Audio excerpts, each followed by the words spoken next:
نحمدہ ونصلی علی رسولہ الکریم اما بعد قال الامام حجۃ الاسلام الشاہ ولی اللہ دہلوی وَاعْلَمْ أَنَّ أَسْبَابَ نُزُولِ الْمَنَاهِجِ فِي سُورَةٍ خَاصَّةٍ كَثِيرَةٌ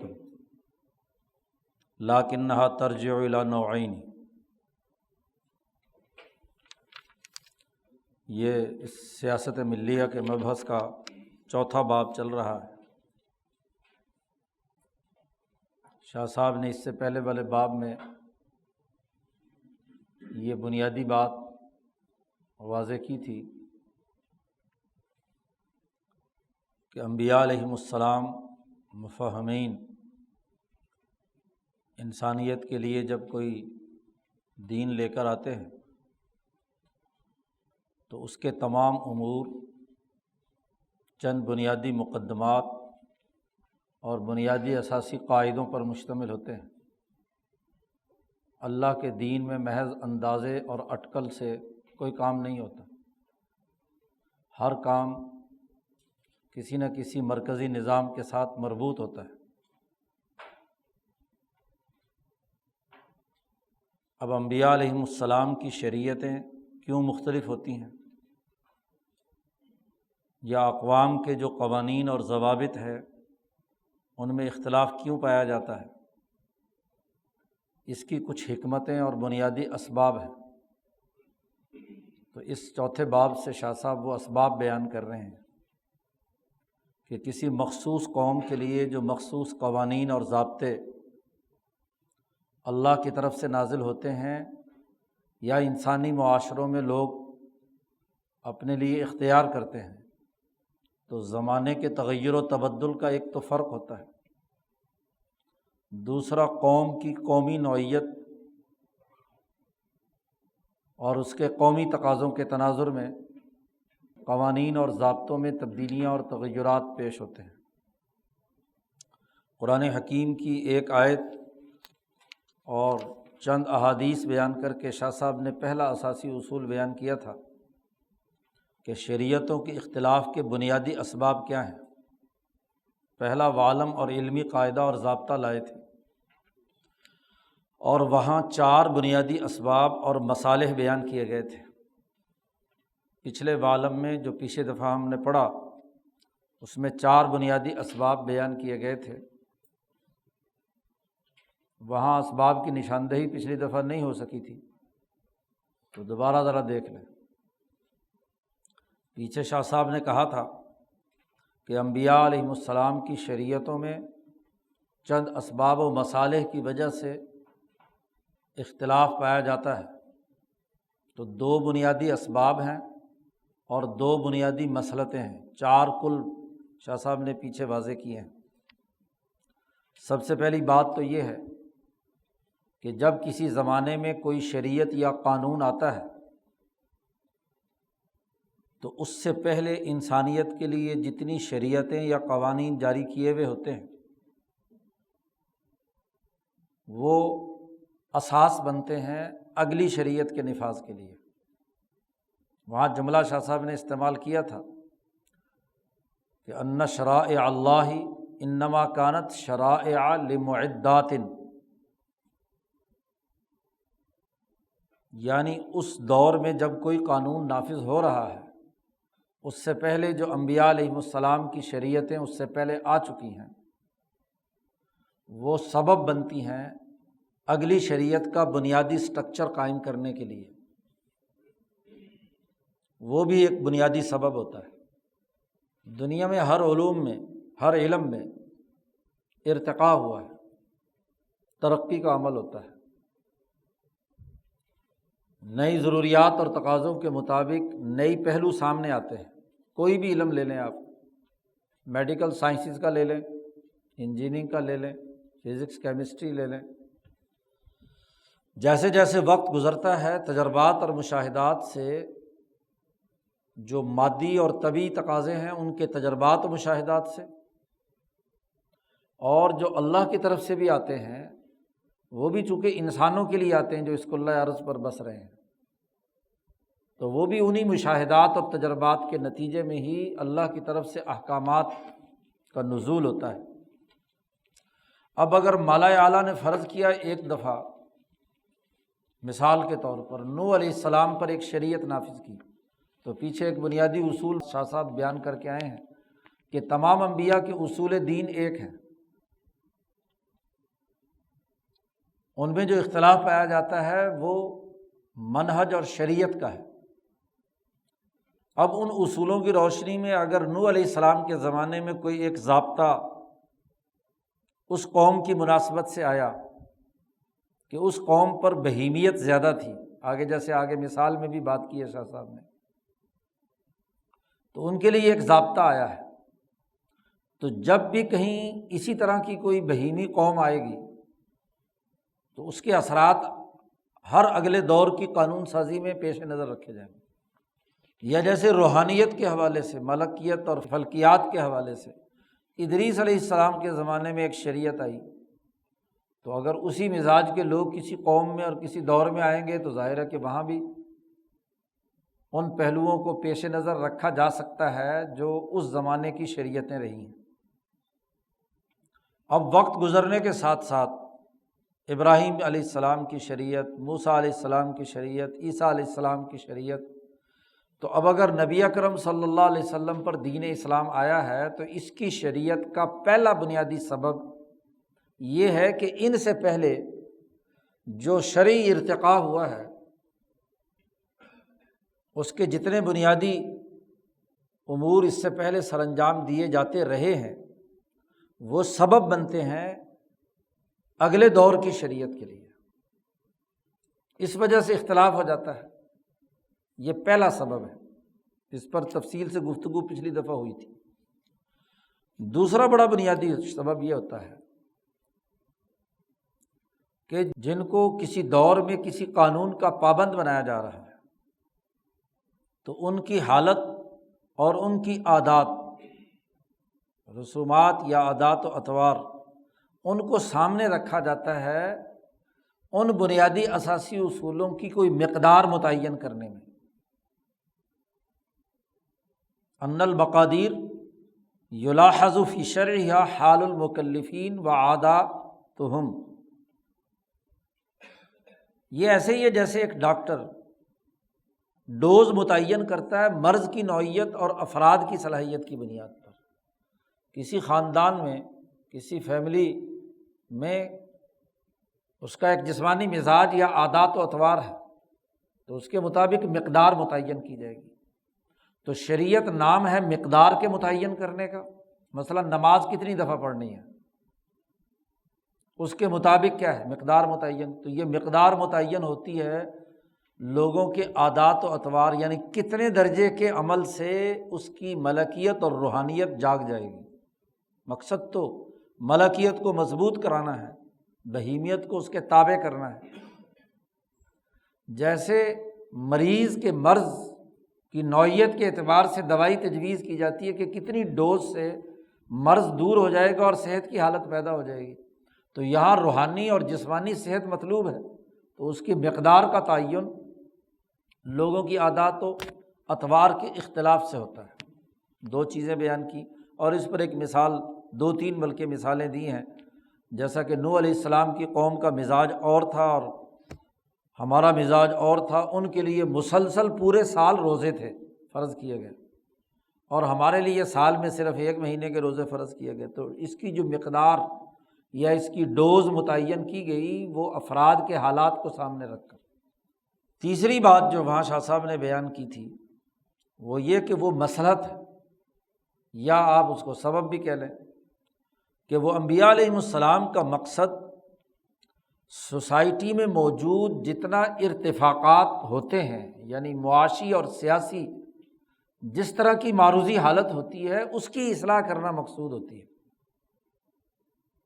اب دیکھیے ایک معاشرہ ابھی ابتدائی درجے کا ہے، آپ اس کو ارتفاقات کی آخری درجے پہ پہنچانا چاہتے ہیں، ایک دم چھلانگ مار کر جا سکتا ہے؟ نہیں، وہ جس درجے کی ان کے حالات ہیں، جس درجے کے ان کے پاس معاشی وسائل ہیں، جس درجے کی ان کے اندر صلاحیت ہے، استطاعت ہے، اس کے مطابق ہی اس کی ممکنہ ترقی کو پیش نظر رکھا جا سکتا ہے۔ تو انبیاء علیہم السلام کا یہ طریقہ نہیں ہے کہ اعلیٰ درجے میں تمام لوگوں کو پہلے ہی مرحلے میں کیا ہے، ترقیات کے آخری منازل تک پہنچانا ان کا پیش نظر ہوتا ہے۔ بتدریج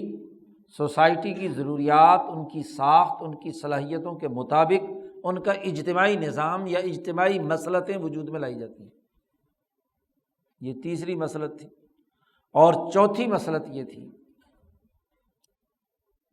کہ لوگوں کی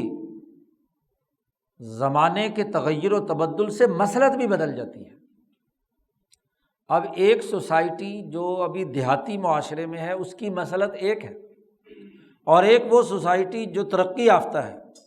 اس کی مصلحت اور ہے۔ معاشیات کے حوالے سے ایک دفعہ یہاں ہمارے پاکستان میں ایک وزیر خزانہ صاحب گزرے ہیں، بہت ہو گئے بیچارے، سرچارج کی اصطلاح انہوں نے استعمال کی تھی، نواز شریف کے زمانے میں وزیر خزانہ رہے۔ انہی دنوں میں ہندوستان میں انہوں نے اپنی کرنسی ڈی ویلیو کی تھی، جس کے نتیجے میں وہ اپنی ایکسپورٹ بڑھانا چاہتے تھے مزید۔ اب ان کا ایکسپورٹ بل زیادہ تھا، امپورٹ کم تھا، تو ان کو تو کرنسی ڈی ویلیو کرنے سے کیا ہے، فائدہ ہونا تھا۔ معاشیات کا اصول ہے کہ بھائی جس کی ایکسپورٹ زیادہ ہے تو قیمت کم ہوگی تو زیادہ سیل ہوگی، اور امپورٹ تھوڑی۔ اپریل میں ان کا بجٹ انڈیا کا آتا ہے اور ہمارا بجٹ جو ہے وہ جون میں آتا ہے، 2 مہینے بعد۔ تو 2 مہینے بعد ہمارے وزیر خزانہ نے بھی اعلان کر دیا کہ ہم پاکستان کی کرنسی ڈی ویلیو کر رہے ہیں، اس کے نتیجے میں ہماری معیشت بوسٹ اپ کر جائے گی۔ لیکن یہ نہیں سوچا کہ پاکستان کا امپورٹ بل زیادہ ہے اور ایکسپورٹ تھوڑی ہے، تو نتیجہ کیا ہے؟ صرف اس لیے کہ وہ اصول انڈیا نے کیا ہم بھی کریں گے، تو نتیجہ تو الٹ آئے گا نا۔ جب آپ اپنی کرنسی ڈی ویلیو کریں گے تو آپ کا امپورٹ بل زیادہ ہے، تو پھر نتیجہ کیا ہوگا؟ آپ کو زیادہ پیسے دینے پڑیں گے نا، ایکسپورٹ تو آپ کی تھوڑی ہے۔ یہ اصول تو وہاں لاگو ہوگا، اس مصلحت میں ہوگا کہ جب آپ کی ایکسپورٹ زیادہ ہو۔ تو مصلحت جو ہے وہ زمانے کے تغیر و تبدل، قوم کی حالت اور اس کے وسائل کے تناظر میں بدل جاتی ہے۔ تو انبیاء علیہم السلام ان مصلحتوں کو سامنے رکھتے ہیں۔ چوتھی مصلحت یہ 4 بنیادی اسباب یا مصالح شاہ صاحب نے یہاں بیان کی ہیں جس کی وجہ سے قوموں میں اختلاف یا قوانین میں اور ضابطوں میں اختلاف پیدا ہو جاتا ہے۔ اور پھر آگے ایک مثال دی ہے ایک ڈاکٹر کی، ایک طبیب کی، کہ وہ کس طریقے سے انسانی مزاج کی حفاظت، ایک انسانی جسم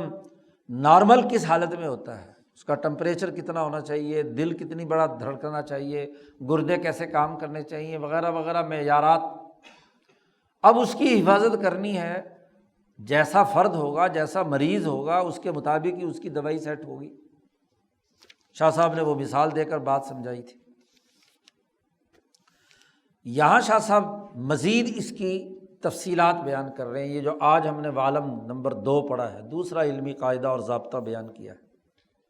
شریعت کے تغیر و تبدل اور اختلاف کے بنیادی 4 مصلحتیں یا اسباب پیچھے بیان کرنے کے بعد شاہ صاحب نے یہ بات واضح کر دی کہ شرائع کے یہ جو بنیادی مقدمات ہوتے ہیں یہ بمنزل عزیمت کے ہوتے ہیں، یعنی اعلیٰ معیار کے مطابق نافذ کیے جاتے ہیں، کہ جیسی جیسی سوسائٹی ہو اس کے مطابق متعین کر دیے گئے۔ ایک ہے کسی قانون کے نفاذ کے بعد اس قانون پر عمل درآمد کا پروسیجر۔ اگر ہم سیاسیات اور آئین اور قانون کی بحثوں کو پیش نظر رکھیں تو ایک آئینی اور دستوری شق ہوتی ہے، وہ غیر متبدل ہوتی ہے، وہ صرف دستور ساز اسمبلی ہی کر سکتی ہے۔ آج کی جدید اصطلاحات میں وہ قانون ساز اسمبلی کا کام نہیں ہوتا کہ اس میں کوئی دستوری ترمیم کر سکے۔ یعنی جس وقت نبی دنیا میں موجود ہوتے ہیں تو نبی پر جو چیز نازل ہو رہی ہے وہ آئین ہے اور دستور ہے، اس میں تغیر و تبدل، کیونکہ جب نبوت کا دروازہ بند تو آئین اور دستور کا دروازہ بھی بند۔ جیسے آپ کی دستور ساز اسمبلی ٹوٹ گئی، ختم ہو گئی، تو اب دوبارہ یا تو دستور ساز اسمبلی بنانے کے لیے الیکشن کرواؤ تو پھر کوئی شکل ہے۔ اب نبوت کے لیے تو کوئی الیکشن نہیں ہو سکتا کہ کسی الیکشن کے ذریعے سے کہیں کہ کوئی نبی بنا لیا جائے، یا کوئی بے وقوف اور احمق دعویٰ کر دے کہ جی میں نبی ہو گیا، تو ایسا تو ہو نہیں سکتا۔ تو ایک آئین اور دستور ہوتا ہے، پھر آئین اور دستور کی روشنی میں کوئی ذیلی اور ضمنی قوانین بائی لاز بنائے جاتے ہیں، پھر جب قانون منظور بھی ہو جائے تو اگلے مرحلے میں اس قانون پر عمل درآمد کا طریقہ کار اور پروسیجر طے کیا جاتا ہے۔ مثلاً ابھی آپ نے پاکستان کے حالیہ تاریخ میں اگر دیکھیں تو 2017 میں یہ جو بے نامی اکاؤنٹ اور منی لانڈرنگ سے متعلق ایک قانون آئین پاکستان کی روشنی میں آپ کی قانون ساز اسمبلی میں نواز شریف کے زمانے میں پاس ہوا، لیکن 2 سال تک اس کا کوئی پروسیجر متعین نہیں ہوا کہ لوگوں کے بے نامی اکاؤنٹ معلوم کرنے ہیں اور جو اس خلاف ورزی کر رہے ہیں انہیں گرفت میں لانا ہے۔ قانون تو منظور ہو گیا، تو کیا پاکستان کے 22 کروڑ لوگوں کو یہ اختیار ہے کہ ہر آدمی جائے دوسرے کا بے نامی اکاؤنٹ دیکھے اور اس کے خلاف کوئی کارروائی کر دے؟ ایسا ہو سکتا ہے؟ نہیں۔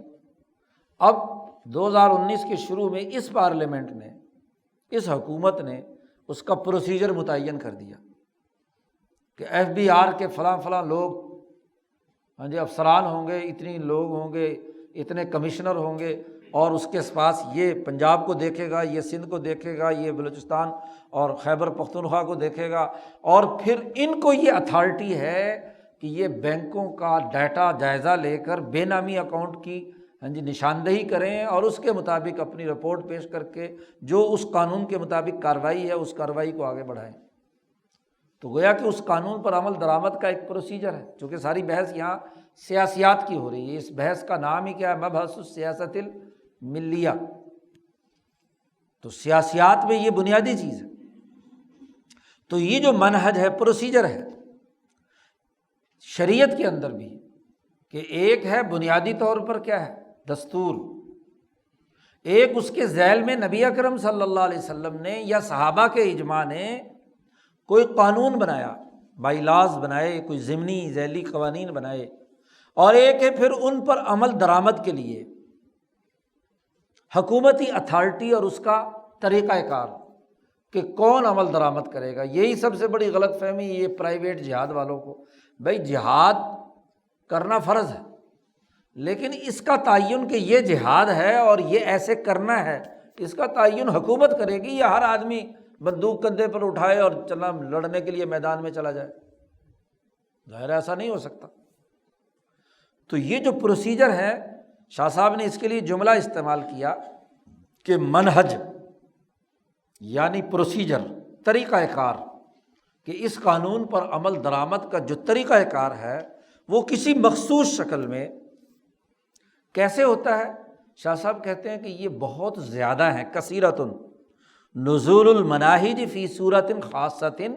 کسی مخصوص صورت میں کسی قانون کا جو طریقہ کار ہے وہ بہت زیادہ کثرت سے ہے، لیکن جتنی بھی کثرت سے ہوں، آپ دنیا بھر کی آئینی، دستوری، قانونی اور سیاسی تاریخ کا مطالعہ کریں تو وہ 2 اقسام کے دائرے سے باہر نہیں ہیں۔ بنیادی طور پر 2 بنیادی دائرے ہیں، 2 اقسام ہیں۔ جتنے بھی پروسیجر طے کیے جاتے ہیں وہ ان 2 کے دائرے سے باہر نہیں ہوتے، لیکنھا ترجع الی نوعین۔ اب یہ بڑی اہم بحث ہے قانون سازی کے تناظر میں، دماغ حاضر ہوگا اور مثالیں سمجھ میں آئیں گی پروسیجرز کی تو شریعت بھی سمجھ میں آئے گی۔ اسی لیے وہ جو رٹا سسٹم کے تحت مسئلے یاد کرتے ہیں مولوی، ان کے سامنے بھی یہ سیاسی تاریخ نہیں ہوتی، اور جو بیچارے سیاسیات کے نام پر اس دور میں ویسے ٹکریں کھا رہے ہیں، جو شریعت اور قانون کے دائروں سے ہٹ کر، انہیں بھی بات سمجھ میں نہیں آتی کہ بات ہے کیا۔ تو یہ پروسیجر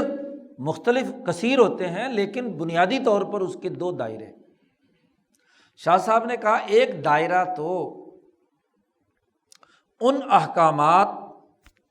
کا جو لوگوں کو مکلف بنایا گیا، اس آئین، دستور یا قانون کا جو لوگوں کو مکلف بنایا گیا ہے، ایک پروسیجر بنانے کا طریقہ یا قاعدہ یا قسم وہ ہے جو کل امر طبیعی، جو اس قانون کی طبیعی ساخت اور اس دور میں جو انسان موجود ہیں ان کی طبیعی ساخت اور ان کی جو معروضی حالت ہے اس کو پیش نظر رکھنا پڑتا ہے، اور ایک کبھی کبھی پروسیجر طے کرنے پڑتے ہیں کسی عارضی مسئلے میں، کسی عارضی مسئلے کو حل کرنے کے لیے، کسی عارض کی وجہ سے۔ گویا کہ پروسیجر دو طرح کے ہوتے ہیں، ایک وہ جو اصل طبیعی امور کی بنیاد پر اساسیات، یعنی اس قانون کی نیچر ہی ایسی ہے،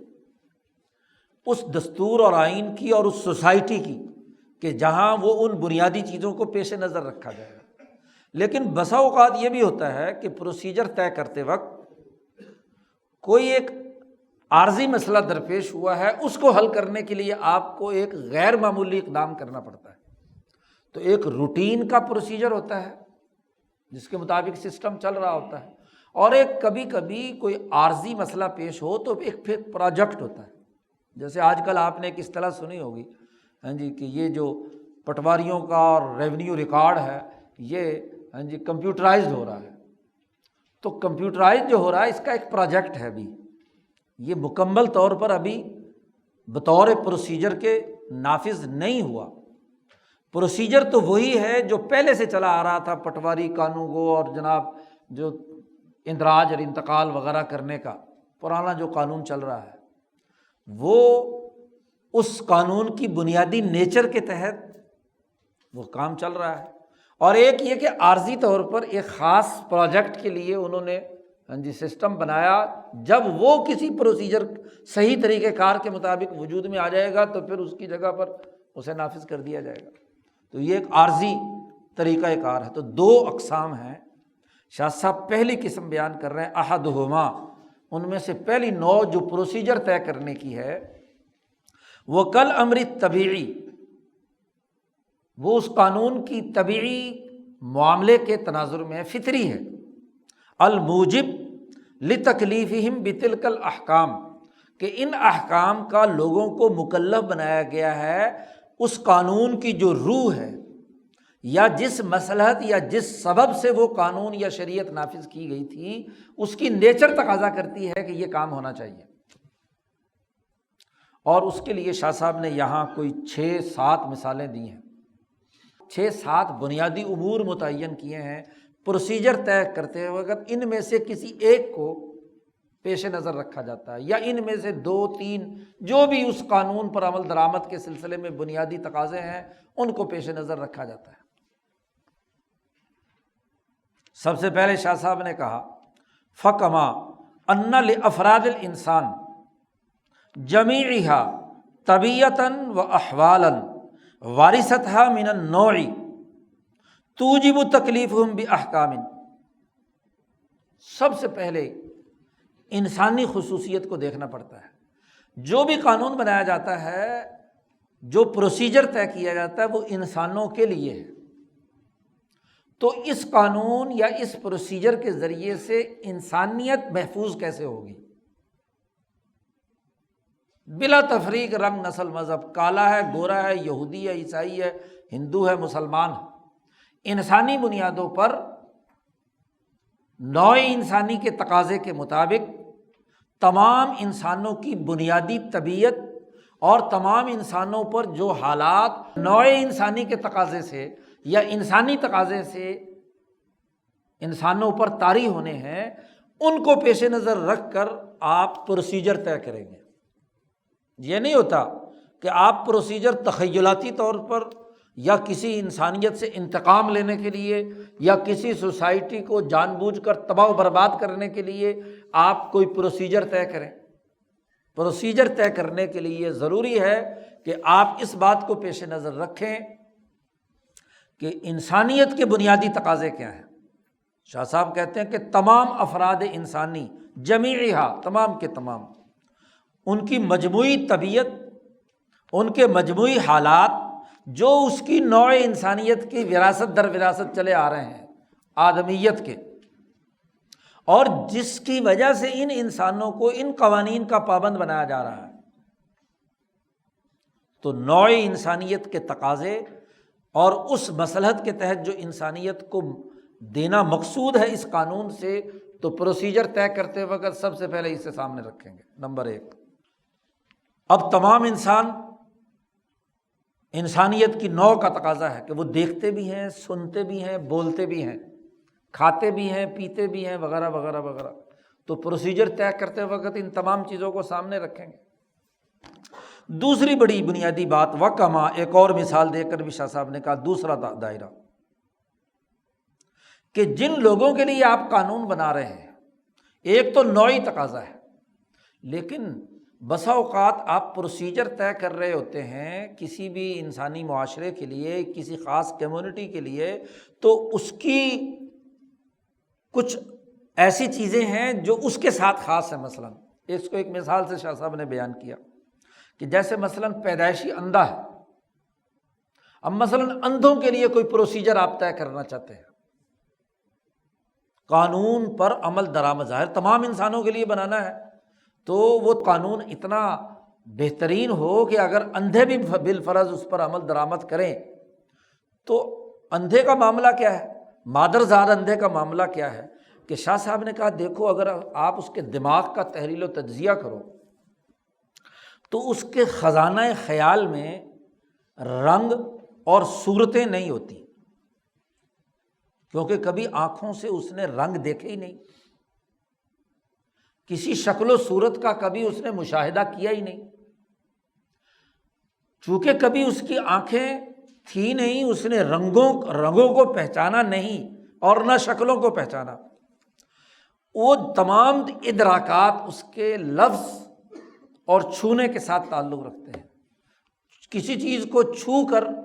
اس کا جو تصوراتی خاکہ یا شکل و صورت اس نے اپنے دماغ میں بنا لی بچپن سے، یا کسی لفظ کے بولنے کی جو تاثیر بھی اس نے اس کے نتیجے میں کوئی اس نے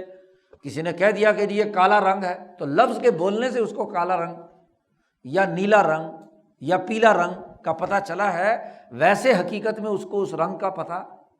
نہیں۔ اس کے دائرہ ادراک کا تعلق یا الفاظ ہیں یا ملموسات ہیں، چھونے سے اسے پتہ چلا ہے۔ اب ایسے آدمی کے سامنے جب کوئی خواب یا واقعہ بھی اس کے دماغ میں آتا ہے، اس نے خواب دیکھا، اب خواب میں وہ رنگوں کی بات بیان کر رہا ہے، تو رنگ اس کے دماغ میں جو خزانہ خیال میں اس رنگ کے بارے میں جو بھی اس کی حیت یا شکل ہے، خواب میں اسی طرح دیکھے گا نا وہ۔ اس کے مقابلے میں جو دوسرا انسان ہے جس نے آنکھیں ہیں، اس نے جیسی رنگتیں دیکھی ہیں، جیسی شکل و صورتیں دیکھی ہیں، خواب کے اندر اگر اسے خواب آئے گا تو وہ انہی رنگتوں کو جو اس نے مشاہدے میں کی ہوئی ہیں پہلے سے اس کے مطابق ہی ہوگا۔ اندھے میں اور دیکھنے والے میں اس کے خزانہ خیال میں کیا ہے۔ ایک قوم یا ایک سوسائٹی کے لیے آپ پروسیجر طے کر رہے ہیں، مثلاً دیہاتیوں کے لیے جو 100 سے اوپر کی گنتی نہیں جانتے، مثلاً پرانے ہمارے دیہاتی 10 یا 20 سے اوپر کی گنتی نہیں جانتے تھے، 10 5 اور 5 10 اور 10 اور 10 20، تو وہ کہیں گے جی 7 ویاں سے میں فلانی چیز خریدی۔ اب 7 ویاں کیا ہوتا ہے، ایک پڑھے لکھے آدمی کو تو نہیں پتا نا، لیکن اس دیہاتی نے دوسرے دیہاتی کو سمجھا دیا کہ میں نے اتنے میں پیسے کی، یعنی 20 کو 7 دفعہ کرو تو 140 روپے میں نے یہ چیز خریدی۔ اب اگر وہ 140 کو ہو تو اس کو اگلی گنتی تو آتی نہیں ہے، تو اس کے لیے اگر آپ کوئی پروسیجر طے کرنے لگے ہیں تو اس کے ذہن کے مطابق ہوگا، اس کی سوچ کے مطابق ہوگا کہ وہ کس جگہ پر کھڑا ہے۔ انسانی سہولت کے لیے آپ طریقہ کار طے کر رہے ہیں نا کسی بھی قانون پہ عمل درآمد کا۔ ایسے ہی اندھا جب بھی واقعہ بیان کرے گا تو واقعے کے ضمن میں شاہ صاحب نے کہا کہ جو اس کے خزانہ خیال میں اس واقعے سے متعلق صورتیں جیسی کیسی بھی بنی ہیں وہ اس کے مطابق واقعے کی حکایت کرے گا، اس کے علاوہ تو نہیں کر سکتا نا۔ تو انسانی معاشروں میں پروسیجر طے کرتے وقت اس بات کو دیکھا جاتا ہے کہ لوگوں کی ذہنی سطح کس درجے کی ہے، جن کے لیے آپ عمل درآمد کروا رہے ہیں ان کی نوعیت کیا ہے، ان کے خزانہ خیال میں کیا چیز ہے۔ کس طرح کی معلومات ان کے پاس ہے۔ نمبر 2، تیسری ایک اور بات شاہ صاحب نے بیان کی، اور وہ یہ کہ جو لوگ آنکھیں رکھتے بھی ہیں، دیکھتے بھی ہیں، سب کچھ کرتے ہیں، لیکن اگر ایک سوسائٹی میں مثلاً ایک زبان بولی جا رہی ہے تو لسانیاتی تصورات یا لسانیاتی ساخت کی اساس پر بھی پروسیجر بدل جائے گا۔ جی مثلاً شاہ صاحب نے کہا کہ عربی آدمی جس نے کبھی غیر عربی کا کوئی لفظ نہیں سنا، وہ جب بھی اس کے سامنے کوئی آپ اس کو ہدایت جاری کریں گے تو جو الفاظ اس کی زبان میں بولے جاتے ہیں وہ ان چیزوں کا وہی مطلب سمجھے گا نا۔ آپ اس کے سامنے کوئی اور زبان بولنا شروع کر دیں اور اس میں پروسیجر تحریر کر کے اس کو دیں تو اس بیچارے کو کیا پتہ چلے گا کہ یہ کیا مجھے ہدایت دی جا رہی ہے، کیا پروسیجر میرے سامنے بیان کیا جا رہا ہے۔ اس کی مثال تو ایسے ہوگی، زبان یار من ترکی و من ترکی نمے دانم، دوست کی زبان ترکی ہے اور مجھے ترکی آتی نہیں ہے، تو یار سے باتیں کیسے کریں؟ باتیں کرنے کے لیے اس کو پروسیجر سمجھانے کے لیے اس زبان میں اس کو ہدایت دینی ہوگی نا۔ اب ہمارے بہت سارے دوست حج کے لیے گئے ہوئے، حج کا موسم شروع ہے، تو وہاں جتنے بھی مسلمانوں کی زبانیں ہیں، بالخصوص اکثریت کی، انگریزی میں، عربی میں اور اردو، یہ 3 تو زبانیں ہر جگہ پر وہاں ہر یعنی جو کم از کم حرم اور اس سے متعلقات ہیں وہاں لکھی ہوئی ہوتی ہیں، تاکہ ہر زبان والے کو پتہ چلے نا کہ اس پروسیجر کے تحت فلانی جگہ جانا ہے، فلانا کام ہے، فلانی طرف مڑنا ہے۔ تو پروسیجر طے کرتے وقت جو لوگوں کی لسانیاتی ساخت ہے یا لسانیاتی تصورات ہیں، خیالات ہیں ان کے خزانہ میں، اس کے مطابق پروسیجر طے کیا جاتا ہے۔ تیسری بات شاہ صاحب نے ایک اور چوتھی بات بھی کہی کہ پروسیجر طے کرتے وقت، یہ بھی منہج طے کرتے وقت ایک اور مثال بھی دی کہ مثلاً وہ شہر، وہ علاقے جہاں شاہ صاحب نے کہا مثلاً ہاتھی پایا جاتا ہے، ہندوستان ہے، مثال دی شاہ صاحب نے ہاتھی کی کہ وہاں ہاتھی پایا جاتا ہے جانوروں میں سے، اور وہ سب سے زیادہ خوفناک اور سیئۃ المنظر ان کے سامنے ہوتا ہے۔ تو اب اگر ان کے سامنے کسی خوفناک مخلوق کا تذکرہ کیا جائے، فرض کیا جنات کا یا شیاطین کا ڈرایا جائے یا کسی چیز سے خوف زدہ کرایا جائے، تو اسی جو ان کے نزدیک ان کے خیال کے مطابق وہ خوفناک جانور ہے اسی کے مطابق ہی آپ اسے سمجھائیں گے نا۔ اور عربوں کے ہاں ہاتھی نہیں پایا جاتا، جی صحرا ہے، وہاں تو ہاتھی کا نام و نشان ہی نہیں تھا، حبشہ سے لائے تھے اور وہ آئے بھی تھے اور اپنا ہی نقصان کر کے واپس گئے، جی تو وہاں فرض کیا ہاتھی نہیں ہے، اور کسی ملک میں فلاں ایک مثال ہے۔ تو جہاں جغرافیائی حالات اور وہاں کے جو گرد و پیش کا ماحول ہوتا ہے، پروسیجر طے کرتے وقت اسے سامنے رکھا جاتا ہے۔ آپ کسی کام سے روکنا چاہتے ہیں، کوئی بھی حکم، کوئی کسی بھی قانون پر جب عمل درآمد کرتے ہیں تو وہ قانون کوئی حکم دے رہا ہوتا ہے یا کسی چیز سے روک رہا ہوتا ہے۔ اب اگر اس کو روکنے کے لیے ڈرانا چاہتے ہیں تو ان چیزوں سے ڈرائیں گے نا جو اس کے ماحول میں اور اس کے جغرافیائی محل وقوع میں چیزیں موجود ہیں، اور اگر کوئی اچھی چیز بتلائیں گے تو وہ اس کے ماحول کے مطابق ہوگی۔ جیسے اسی بنیاد پر مولانا سندھی نے وہ بات کہی ہے جس کو سمجھنا چاہیے کہ عرب کے تپتے ہوئے صحرا میں جنات تجری من تحت الانہار کا جو تصور دیا ہے وہ اسی تناظر میں ہے نا کہ یہ عمل کرو گے تو اس تپتے صحرا میں تم جب جاؤ گے اگلی جگہ پر تو تمہیں وہ جنت ملے گی۔ تو حضرت نے فرمایا کہ اگر جو برفیلے علاقے ہیں جہاں ہر وقت سردی رہتی ہے ان کو بھی کہا جائے کہ تمہیں ایسا برف والا ماحول ملے گا، وہ کہیں گے ایسا تو ہمارے پاس پہلے سے ہے۔ ان کو تو کسی گرم علاقے میں کوئی جو نارمل اور معتدل ماحول ہے اس کا تذکرہ کرنا پڑے گا نا، یا سب کو ایک ہی لاٹھی سے ہانکیں گے۔ تو مولانا سندھی نے وہ جو بات اخذ کی تھی اس کی اساس یہی ہے۔ تو ہر جغرافیائی جو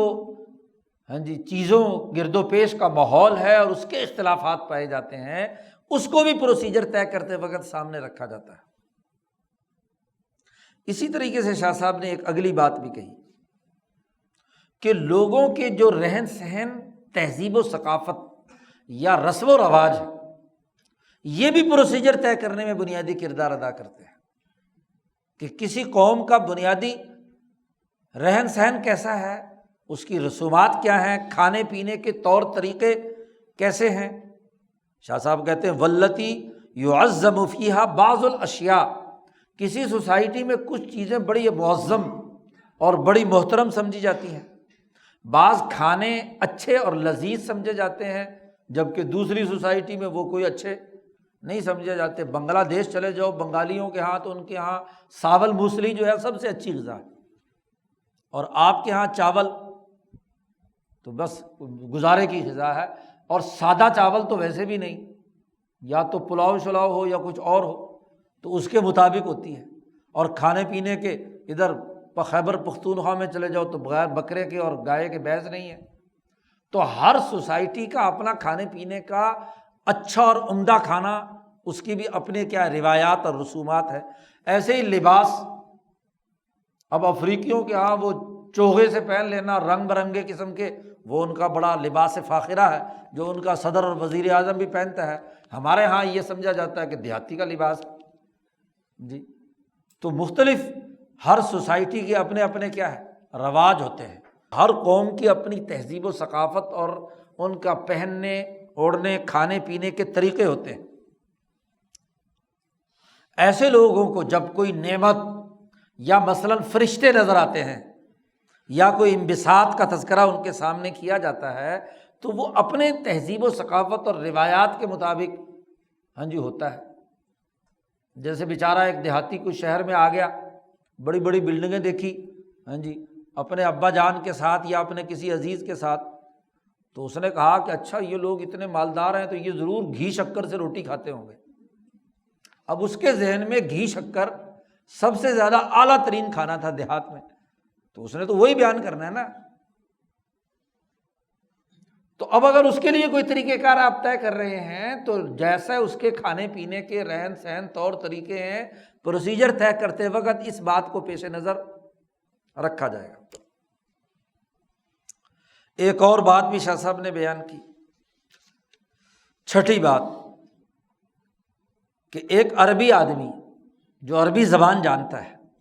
وہ کسی چیز کسی کام کرنے کی طرف رغبت ظاہر کرتا ہے، کوئی کام کرنا چاہتا ہے ادھر متوجہ ہوتا ہے، یا مثلاً عرب لوگ جو ہیں وہ کسی سفر پر روانہ ہونا ہے تو فعال نکالنا، یہ جو فعال تفاعل کہ مستقبل بینی کہ ہم جو کام کر رہے ہیں یہ ہونا چاہیے یا نہیں ہونا چاہیے۔ اب ان کے ذہن میں یہ بات بیٹھی بھی تھی کہ اگر ہم گھر سے باہر نکلے اور راستے میں پہلے مرحلے پہ ہی کوئی لفظ کہیں سے کسی سے سن لیا حزن کا، غم کا، یا کوئی کڑوی بات سن لی مر، تو وہ کہتے تھے کہ اوہو بونی خراب ہو گئی، اب سفر نہیں کرنا چاہیے، ضرور اس کا نتیجہ کیا ہے، تو واپس آ جاتے تھے جی۔ ان کا خیال یہ ہوتا تھا کہ اس کا جو آگے مستقبل کا سفر ہے نا وہ، اور اگر ان کو پہلے دن ہی کیا ہے کوئی اچھی چیز نظر آئی جی، سفر شروع میں ہی حسین چیز یا کوئی خوبصورت چیز، مثلاً انہوں نے لفظ سنا راشد یا نجیح کا، تو وہ اس کا فعال یہ نکالتے تھے کہ بھئی اب کامیابی ہے، اس سفر میں بڑی کامیابی ہے۔ اب اگر یہی لفظ جو عربی نہیں جانتا اس کے سامنے راشد کا لفظ بولا جائے تو وہ بیچارہ کیا سمجھے گا، اس سے کیا فعال نکالے گا، اسے تو اس لفظ کا ترجمہ ہی نہیں آتا۔ یا اس کے سامنے کوئی غم یا کڑوا لفظ بولا جائے تو اس کا بھی وہ مطلب نہیں سمجھے گا کہ اس کا کیا مطلب ہے۔ اس کے فعال نکالنے کا طریقہ اپنی زبان کے تناظر میں ہوگا۔ وہ اگر دیکھے جی کالی بلی میرا راستہ کاٹ گئی، کام خراب ہو گیا، اور اگر کوئی سفید بلی کاٹ گئی تو بڑی ٹھیک ہو گیا، راستہ صحیح۔ تو ہر قوم کی زبان کی ساخت اور اس کے گرد و پیش کے ماحول کے تناظر میں وہ فعال نکالتا ہے، جس سے بھی وہ خوش ہوتا ہے۔ شاہ صاحب نے یہ 6 مثالیں بیان کی ہیں، 6 طریقہ کار بیان کیے ہیں۔ شاہ صاحب کہتے ہیں یہ وہ امور ہیں جو کسی بھی قوم کے پروسیجر طے کرنے میں طبیعی طور پر، فطری طور پر پیش نظر رکھے جاتے ہیں، اس کے بغیر کوئی دنیا کا قانون اور ضابطہ اس کا عملی طریقہ کار اور پروسیجر طے نہیں کیا جاتا۔ شاہ صاحب کہتے بالکل اسی طریقے سے شریعت بھی ایسے ہی کرتی ہے، فَكَذَلِكَ، ایسے ہی يُعْتَبَرُ فِي الشَّرَائِعِ، انبیاء علیہ السلام کی طرف سے جو شریعتیں آتی ہیں ان میں بھی انہی باتوں کا لحاظ رکھا جاتا ہے۔ شاہ صاحب نے ان کو یہاں بیان کر دیا، علوم مخزونۃ فی القوم، اس قوم کے دماغ میں جو خزانہ خیال میں جو علوم موجود ہے پہلے سے، اس کے تناظر میں کیا ہے، شریعت کے احکامات پر عمل درآمد کا طریقہ بتلایا جاتا ہے۔ یہ نہیں ہوتا کہ اس کے دماغ میں ان کا جو مبلغ علم ہے، علمی جتنی ساخت ہے، اس سے ماورا ہو کر آپ کوئی اوپر سے قانون مسلط کر کے طریقہ کار ان کے اوپر مسلط کریں تو کبھی آپ کامیاب نہیں ہوں۔ شریعت بھی قوم کے دماغوں میں جو خزانہ خیال میں علوم موجود ہوتے ہیں، شریعت ان کا اعتبار کرتی ہے پروسیجر طے کرتے وقت۔ وَاعْتِقَادَاتٌ کامنۃ فیہم،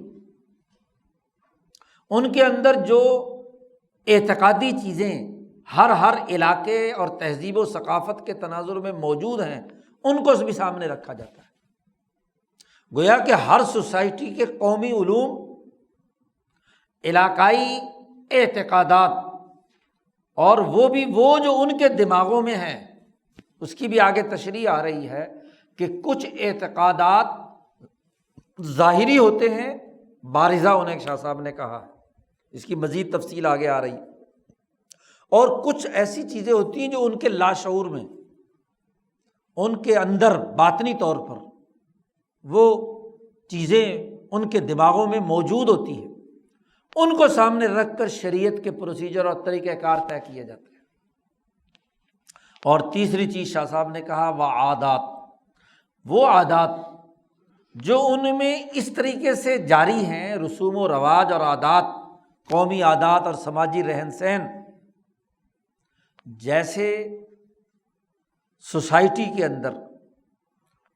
کتے کے اندر جو خارش کی بیماری ہوتی ہے، تو جیسے کتے سے کتے کو لگ جاتی ہے اور وہ پھیل جاتی ہے۔ اب بولا کتا ہے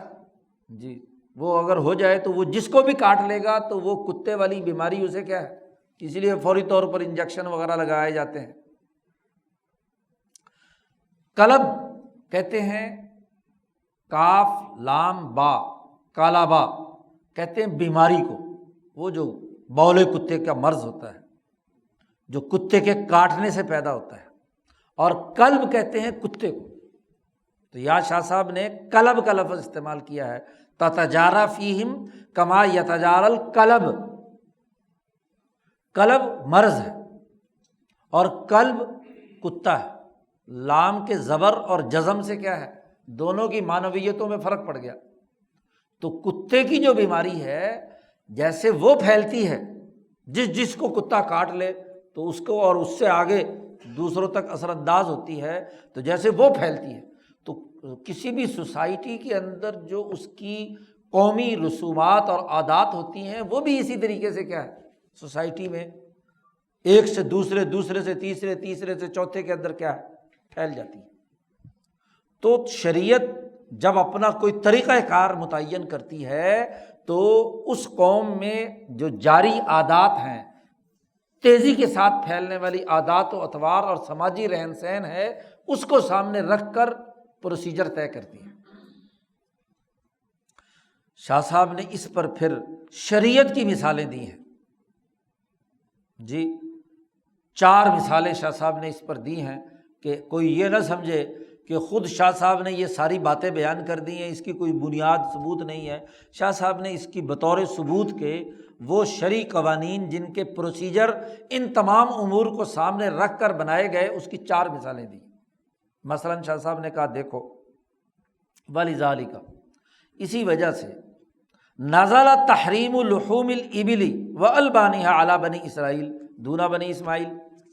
مثلاً اونٹ کا گوشت اور دودھ بنی اسرائیل پر کھانا ممنوع تھا، حرام قرار دے دیا گیا، اور بنی اسماعیل پر حرام قرار نہیں دیا گیا۔ کیوں؟ یہ مثال دی ہے شاہ صاحب نے ان مخفی اور چھپے ہوئے عقائد یا خیالات کی جو ان کے دماغوں میں پیوست ہو چکا تھا۔ یعقوب علیہ السلام پر ایک بیماری آئی اور اس بیماری کی وجہ سے انہوں نے گوشت کھانا چھوڑ دیا یا نظر مان کر چھوڑ دیا، تو اب یعقوب کی پوری اولاد میں اپنے باپ کی وجہ سے یہ عقیدہ پختہ ہو گیا کہ اگر ہم اونٹ کا گوشت کھائیں گے یا دودھ پئیں گے تو یہ ہمارے لیے کیا ہے، نقصان کا باعث ہے۔ آدمی نفسیاتی طور پر جس چیز کو اپنے لیے مضر بنتا ہے وہ مضر نہ بھی ہو تو مضر ہو جاتی ہے، نقصان پہنچاتی ہے۔ تو اسرائیل کی اولاد میں یہ عقیدہ راسخ ہو چکا تھا، اس لیے تورات نے اس کے مطابق ہی حکم آ گیا کہ حرام ہے تمہارے لیے۔ حالانکہ ابراہیم جو اسرائیل کے دادا ہیں، یعقوب کے دادا ہیں، اسحاق کے والد ہیں، انہیں کے آباء و اجداد میں ہیں۔ ہاں جی، کل الطعام کان حلا، تمام کھانے حلال تھے بنی اسرائیل کے لیے جیسے ابراہیم کے لیے تھے۔ لیکن ایک قوم کی نفسیات میں یہ بات داخل ہو گئی کہ وہ اس گوشت کو کھا کر بیمار ہونے کا ان کے دماغ میں عقیدہ پختہ ہو گیا۔ تو جیسا رسم و رواج ہے شریعت نے آ کر ویسا ہی موسوی شریعت میں کہہ دیا گیا کہ ٹھیک ہے جی تمہارا یہ اعتقاد ہے تو ٹھیک ہے، باقی کھانے کھاؤ، گوشت ووشت پابند۔ تو اب کھانے کا جو بنیادی قانون تھا وہ تو یہ تھا کہ انسان کو کیا ہے، غذا کے ساتھ زندہ رہنا ہے، انسانیت کی بقا اسی میں ہے۔ لیکن اب پروسیجر طے کرتے وقت، یعنی کون سی چیز حلال ہے یا حرام ہے، اس کا طریقہ کار طے کرتے وقت ان کے اس عقیدے کو پیش نظر رکھا گیا۔ اور بنی اسماعیل میں اسماعیل کی اولاد نبی اکرم صلی اللہ علیہ وسلم تک چلی آ رہی ہے، ان کے کبھی حاشیہ خیال میں بھی یہ بات نہیں آئی کہ اونٹ کا گوشت کھانے سے بندہ بیمار ہو جاتا ہے۔ وہ تو جب بھی مہمان آتا تو سب سے پہلے کیا ہے، اونٹ ہی ذبح کرتے تھے۔ جو بیچارہ کمزور آدمی ہوتا تھا وہ بکرا یا دمبا ذبح کرتا تھا، ورنہ تو اونٹ ذبح کرتے تھے۔ اونٹ کا گوشت بھی کھاتے تھے، دودھ بھی پیتے تھے، صحت مند تھے۔ تو جب محمد صلی اللہ علیہ وسلم پر شریعت آئی تو آپ صلی اللہ علیہ وسلم نے آ کر کیا کیا، قرآن نے کہہ دیا کہ ٹھیک ہے کھانا حلال، کیونکہ ان کے دماغ میں جو اعتقاد تھا اس کے مطابق ان کا حکم ان کے لیے آ گیا۔ ایک مثال۔ دوسری مثال شاہ صاحب نے دی، وَلِذَالِکَ، اسی طریقے سے کھانے میں کون سا کھانا پاکیزہ ہے اور کون سا خبیث ہے، غلط، تو اس تمام کو شریعتوں نے، خاص طور پر حضرت محمد صلی اللہ علیہ وسلم کی شریعت میں مفوضاً الی عادات العرب، عربوں کی عادات کی طرف اسے سپرد کر دیا۔ اور وہ اس لیے کر دیا کہ عربوں کے علاوہ جب حضور صلی اللہ علیہ وسلم تشریف لائے تو یا قیصر کے ماتحت علاقے تھے مغربی ممالک، اور یا کسریٰ کے ماتحت علاقے تھے مشرقی ممالک۔ ان کے تمدن میں جو تعیش پیدا ہو چکا تھا تو کھانے پینے کا جو نیچرل مزاج تھا وہ بگڑ چکا تھا، شراب پینا، خنزیر کھانا، یہ کرنا وہ کرنا، یعنی ان کے ہاں کھانے پینے کا ذوق تعیش پسندانہ بن چکا تھا، حیوانیت اور بہیمیت والا مسخ ہو چکا تھا۔ اور یہ عرب لوگ کھلے صحرا میں رہتے تھے، ان کے رہن سہن اور کھانے پینے کی عادات و اطوار بالکل نیچرل تھی جی۔ ان میں کیا ہے، تغیر و تبدل جو انتہائی مضر چیز تھی اس کو تو روک دیا گیا، لیکن کھانے پینے کا جو صحیح اور سادہ طریقہ کار تھا، جانور ہی کھاتے تھے، بھیڑ بکری اونٹ، ہاں جی، گائے بیل بھینس، انہی کو اللہ پاک نے لازمی قرار دیا کہ یہ کھانا ہے۔ جو باہر کے اثرات سے، کیونکہ یہ شراب آئی کسریٰ ایران کی طرف سے، عمر ابن لحی نے جب عربوں پر ایک مصنوعی حکومت مسلط کی جس کی وجہ سے بت پرستی بھی پیدا ہوئی، تو یہ ایران سے لے کر آیا تھا، وہیں سے شراب، اور وہیں سے کچھ لوگ خنزیر کھاتے تھے تو وہیں سے، ورنہ اصل عرب کے مزاج میں یہ بات نہیں تھی۔ اور حضور سے پہلے بھی جو صحیح خالصتاً عربی مزاج پر لوگ تھے وہ کبھی شراب اور خنزیر کے قریب بھی نہیں گئے۔ تو بات یہ ہے کہ وہاں چونکہ وہ ایک تو پوری دنیا کا مرکزی علاقہ، پھر وہ تعیش پسندی کے جو سرمایہ پرستانہ اثرات تھے کھانے پینے کے، وہ وہاں مسلط نہیں ہوئے تھے، ان کا رہن سہن سادہ انسانیت کا تھا۔ تو اس لیے کھانا طیب کون سا ہے اور خبیث کون سا ہے، یہ وہاں کی عادات کو سامنے رکھ کر شریعت نے اس کے طریقہ کار طے کیے۔ 2 قانون۔ تیسری بنیادی ایک اور مثال بھی دی کہ دیکھو ہماری شریعت میں بھانجی سے شادی حرام قرار دی گئی، وَلِذَالِكَ حُرِّمَتْ بِنَاتُ الْأُخْتِ عَلَيْنَا دُونَ الْيَهُودِ، یہودیوں کے ہاں بھانجی سے نکاح کرنا حرام نہیں تھا، جائز تھا۔ کیوں؟ وجہ کیا ہے؟ وجہ یہ ہے کہ یہودیوں کے اندر یہ بات رسوم و رواج کے طور پر طے شدہ تھی کہ جب بھی آپ اپنی بہن کی شادی دوسری جگہ کر دیں گے تو اس کا آپ کے خاندان سے کوئی تعلق نہیں ہوگا، کٹ آف ہو گیا۔ بہن کی جو اولاد ہے وہ انہی میں سے شمار ہوگی، اپنے باپ میں سے۔ تو گویا کہ بھانجی ایک ایسی اجنبی عورت ہے جس کے ساتھ کوئی میل جول اور تعلق نہیں ہے، بس شادی ہو گئی تو بس گئی، دوسرے خاندان میں چلی گئی۔ جیسے ہندوؤں کے یہاں بھی، یہاں ہندوستان میں بھی یہی رواج تھا کہ ایک دفعہ شادی ہو گئی عورت کی تو یہودیوں کے اثرات یہاں بھی تھے کہ وہ بس دوسرے خاندان کی ہے، اس کا ہمارے ساتھ کوئی تعلق نہیں۔ جبکہ عربوں کا رواج کیا تھا کہ جو بہن کی بیٹی ہے، حضور صلی اللہ علیہ وسلم نے تو یہاں تک فرما دیا کہ جو بھانجا یا بھانجی ہے وہ جس ننیالی خاندان میں سے ہے اس کا حصہ بنا دیا۔ کیوں؟ کہ عربوں کے ہاں بھانجی بھی اپنا فرد ہو جاتا تھا۔ اس لیے اگر اپنی بہن کے گاؤں میں اور دیہات میں گئے ہیں یا اس کے خاندان میں گئے ہیں تو اپنا خاندان سمجھ کر، اپنا خون سمجھ کر اس کے اعزاز و اکرام کرتے ہیں، جیسے اپنے پوتے کا کرتے ہیں ایسے ہی اپنی نواسی کا کرتے ہیں۔ تو اس کا مطلب یہ ہوا کہ بھانجی خاندان کا حصہ ہے، فیملی سسٹم کا حصہ ہے۔ اس لیے کیا ہے، اس کے مطابق کیا ہے، اس کے ساتھ معاملہ ہوگا۔ تو ان کے ہاں، یہودیوں کے ہاں بھانجی سے کسی قسم کا کوئی اختلاط نہیں تھا، کوئی ربط نہیں تھا، وہ بالکل اجنبیہ تھی۔ اور عربوں کے ہاں وہ سوسائٹی کا، اپنے خاندان کا حصہ ہے، تو اپنے خاندان کے حصے سے شادی کیسے ہو سکتی ہے؟ پابندی لگا دی گئی۔ تو قوموں میں جو قوانین اور ضابطے بنتے ہیں وہ ان کی عادات و اطوار کے مطابق بنتے ہیں، شریعت نے اس کے مطابق عمل کیا۔ یا جیسے مثلاً ایک اور مثال کو سمجھیے، مثلاً ہندوستان میں منو کے قانون میں وراثت کا قانون اور ضابطہ یہ تھا کہ چونکہ بہن شادی کے بعد کٹ کر دوسری طرف چلی گئی تو بہن کو کوئی حصہ نہیں دیا جائے گا، بھائیوں کے پاس ہوگا، اور بھائیوں میں بھی بڑا بھائی باپ کی جگہ پر ہے، تو وہ پوری زمین جو ہے وہ اجتماعی ہوگی، اور اس اجتماعی قانون، اس زمین کا سربراہ جو بڑا ہے وہ بڑا بھائی ہوگا۔ باپ فوت ہو گیا تو وہ باپ کی طرح ہوگا، اور جو چھوٹے بھائی ہیں وہ اس کے بچے کی طرح ہوں گے، اس کو ان کے ساتھ بچوں کا ایسا سلوک کرنا ہے۔ کیوں کہ بھائیوں میں بھی اگر یہ زمین تقسیم کی جائے تو پھر چھوٹے چھوٹے ٹکڑے جو ہیں وہ کیا ہے، سوائے اختلافات پیدا کرنے کے اور کچھ نہیں۔ سوسائٹی کی اجتماعیت کو برقرار رکھنے کے لیے ضروری ہے کہ وہ ریاست یا جاگیر یا زمین جو ہے وہ اجتماعی طور پر رہے۔ اس لیے ہر گاؤں کی زمین مشترکہ اجتماعی ہوتی تھی، خاندان کا جو بھی بڑا ہے وہ اس کا پنچایت کا حصے دار ہے، تو اس اجتماعیت کو اپنے ساتھ شریک کرتا تھا۔ کسی قوم کے جو نیچرل طریقہ کار کے مطابق قوانین بنے ہوئے ہیں ان کو بھی عقیدے کی آنکھ سے دیکھ کے اس کو ہر چیز کو رد کرنا ہے،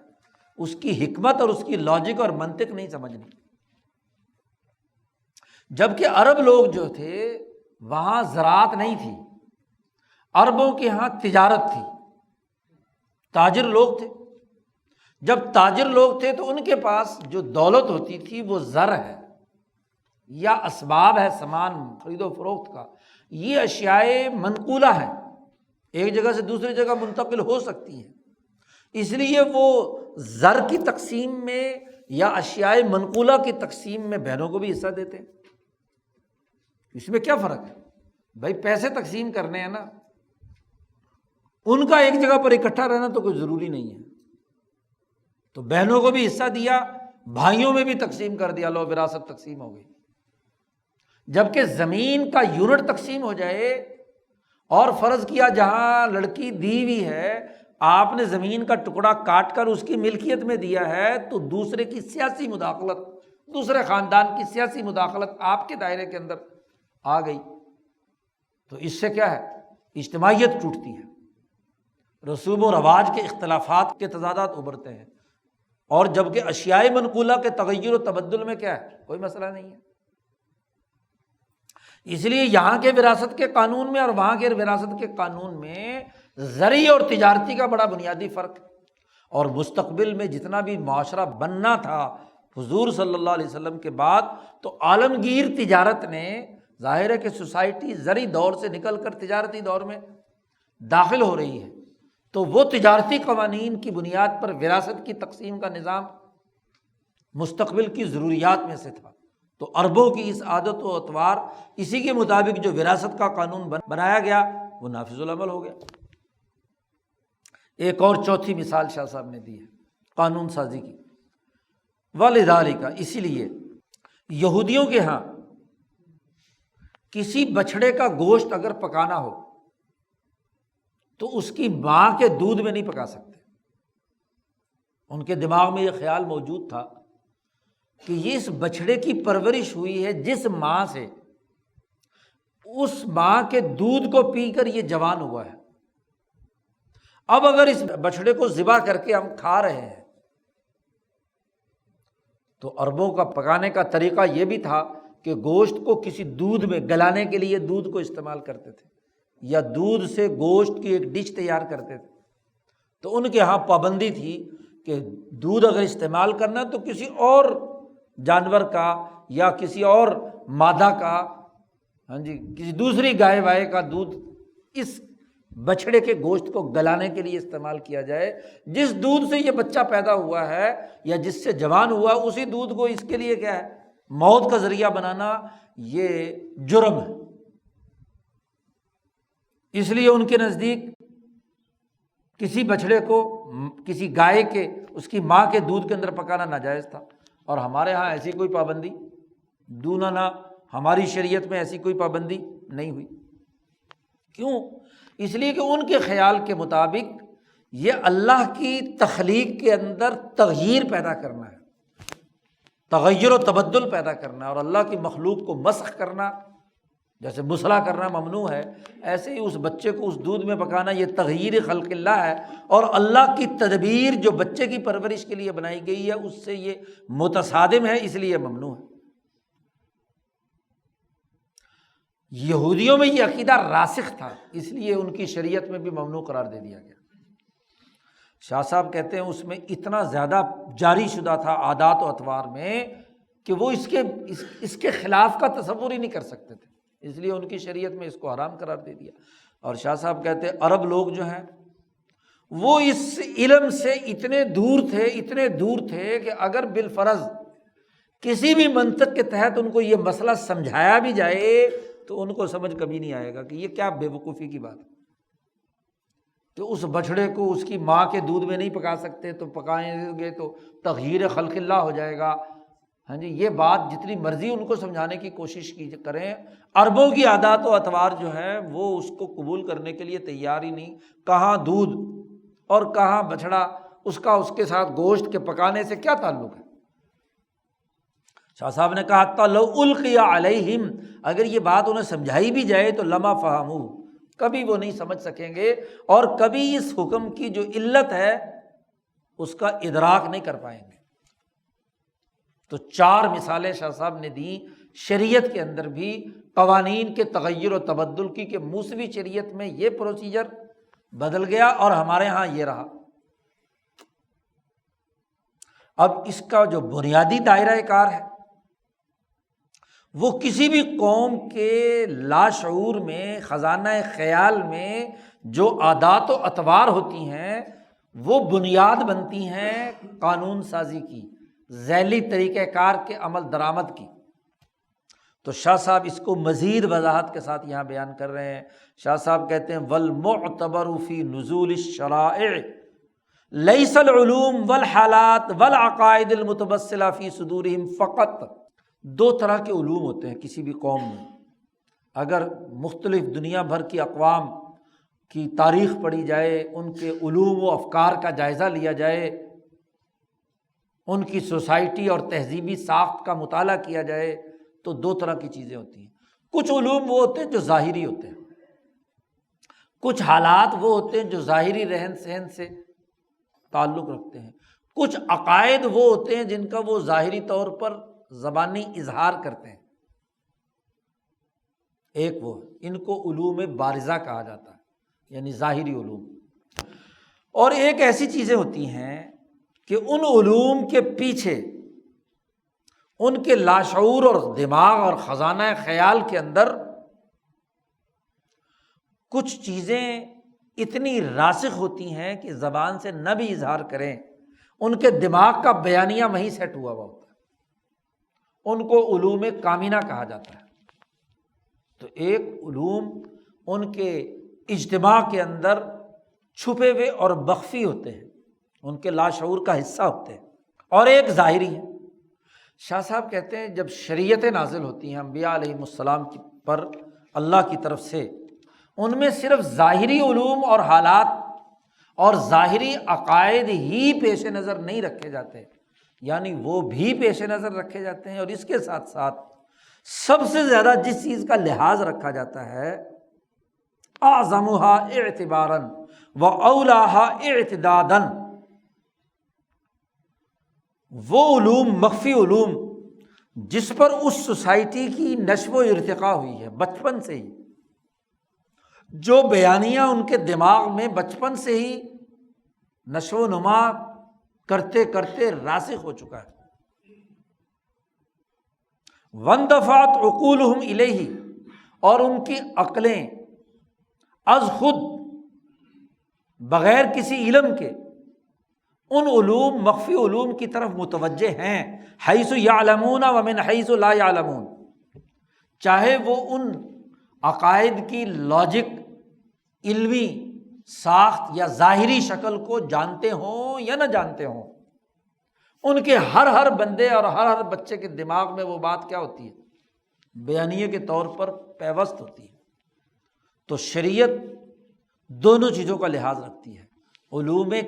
بارزہ اور علوم کامنہ، چھپے ہوئے جو بیانیے ہیں وہ بھی، اور جو زبان سے اظہار کر رہے ہیں یا عمل سے جو کام کر رہے ہیں وہ بھی پیش نظر ہوتے ہیں۔ شاہ صاحب نے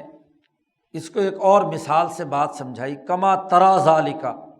فی علاقات تمثل شیء بصورت غیرہ۔ ایک علم و فن ہے خواب کا، یا اگر ادبی زبان ہم جانتے ہیں تو وہاں استعارات استعمال کیے جاتے ہیں۔ جب بھی آپ استعارہ استعمال کرتے ہیں، مجازی طور پر کوئی لفظ استعمال کرتے ہیں، تو حقیقت اور مجاز کے درمیان کوئی نہ کوئی قرینہ ہوتا ہے، اس قرینے کو علاقہ کہتے ہیں، یعنی ان کے درمیان کوئی لنک ہوتا ہے، جس لنک کی بنیاد پر آپ کسی مجازی جملے کو کسی حقیقت کے لیے استعمال کر رہے ہوتے ہیں۔ جی زیادہ تفصیل میں اس لیے بیان کر رہا ہوں کہ بات سمجھ میں آ جائے، ورنہ لفظی ترجمہ کرنے سے تو مسئلہ اوپر سے گزر جائے گا۔ تو پہلے تو علاقہ سمجھیے یا قرینہ سمجھیے، تو قرائن کو پیش نظر رکھ کر کسی چیز کو آپ بیان کر رہے ہوتے ہیں۔ مثلا آپ نے کہا فلانا آدمی شیر ہے، تو آدمی کو شیر کہہ رہے ہیں، حالانکہ حقیقت کے اعتبار سے تو وہ شیر نہیں ہے، انسان ہے۔ تو اب کیا آپ اس کی دم تلاش کریں گے کہ جی فلانا شیر ہے؟ تو ظاہر دم نہیں۔ آپ نے جب شیر کہا ہے تو اس کا مطلب یہ ہے کہ کوئی علاقہ ہے، کہ جیسے شیر بہادر ہوتا ہے، جس کو آپ شیر کہہ رہے ہیں وہ بھی بہادر ہو، تو اب فلاں کہا کہ شیر ہے، اب اس کے درمیان کوئی علاقہ ہے نا، اور وہ علاقہ کیا ہے یا تعلق کیا ہے یا قرینہ کیا ہے کہ جیسی اس میں بہادری تھی مثلاً اس کے اندر بھی بہادری پائی جاتی ہے۔ اب حالانکہ اس کی صورت شیر کی صورت دونوں مختلف ہیں، لیکن کسی علاقے کی وجہ سے آپ نے یہ لفظ استعمال کیا۔ ایسے ہی جب ہم خواب دیکھتے ہیں تو خواب کا اور جو حقیقت ہوتی ہے اس کے درمیان کیا کوئی نہ کوئی قرینہ اور علاقے سے ہم نے معلوم ہوا، اور یہ علاقہ اور قرینہ بڑا ہی مخفی ہوتا ہے، چھپا ہوا ہوتا ہے، خفیہ بات ہوتی ہے، بولنے والے کے دماغ میں ہے نا، اس نے لفظوں سے تو اس قرینے کا ذکر اگر لفظوں میں ہی بیان کرنا ہے تو پھر سیدھے سے کہے نا کہ جی فلانا آدمی بڑا بہادر ہے، تو لفظ تو بہادر والا وہ استعمال نہیں کر رہا، وہ لفظ استعمال کر رہا ہے شیر کا، اور مراد اس کی کیا ہے جو اس کے دماغ میں محفوظ ہے اور سننے والے کے دماغ میں بھی محفوظ ہے، اور وہ کیا ہے بہادری مثلا۔ تو خوابوں میں بھی ایسا ہی ہوتا ہے، آدمی جب خواب دیکھتا ہے تو خواب تو ایک پس منظر میں اس نے دیکھا، ایک واقعے کی صورت میں دیکھا، لیکن اس خواب کا تعبیر دینے والا وہ بتلائے گا کہ اس کی اصل حقیقت کیا ہے۔ جیسے یہاں ایک مثال دی شاہ صاحب نے، اور یہ مثال کئی دفعہ پہلے بھی گزر چکی ہے، کہ ایک آدمی نے خواب دیکھا کہ اس کے پاس مہر ہے، وہ لوگوں کے منہوں پہ اور ان کی شرمگاہوں پہ مہر لگاتا پھر رہا ہے۔ وہ بڑا پریشان ہوا کہ یہ عجیب خواب ہے کہ میرے ہاتھ پہ مہر ہے، میں لوگوں کے منہ پہ بھی لگا رہا ہوں، ان کی شرمگاہوں پہ بھی لگا رہا ہوں، کیا تعبیر ہے؟ تو حضرت ابن سیرین جو خوابوں کی تعبیر کے امام اور بادشاہ ہیں، ان کے پاس وہ آدمی آیا، اس نے کہا جناب یہ میں نے خواب دیکھا ہے۔ تو انہوں نے فوراً کہا تم مؤذن تو نہیں ہو؟ انہوں نے کہا کہ ہاں مؤذن تو ہوں۔ تو انہوں نے کہا کہ پھر تم اذان غلط ٹائم پر دے رہے ہو، سحری کا وقت ابھی ختم نہیں ہوتا کہ تم پہلے ہی سحری کی نماز کی فجر کی اذان دے دیتے ہو، تو اس کے نتیجے میں روزہ رکھنے والوں کا جو کھانا اور جو ان کی جنسی تقاضے ہیں ان کو تم روک دیتے ہو۔ یہ مطلب ہے اس خواب کا۔ اب واقعہ کیا ہوا اور جو اس کی تعبیر سامنے آئی وہ کیا ہے؟ اب ان دونوں کے درمیان جو کوئی علاقہ یا قرینہ ہے اس کو امام ابن سیرین نے سمجھ لیا۔ جیسے وہ زبیدہ نے خواب دیکھا، ہارون الرشید کی بیگم صاحبہ نے، کہ سینکڑوں لوگ جو ہے نا وہ اس کے ساتھ تعلق قائم کر رہے ہیں، بڑی پریشان، تعبیر پوچھی، انہوں نے کہا کہ تم ایسا کوئی کام کرو گی کہ جو تمام لوگوں کو نفع پہنچائے گا۔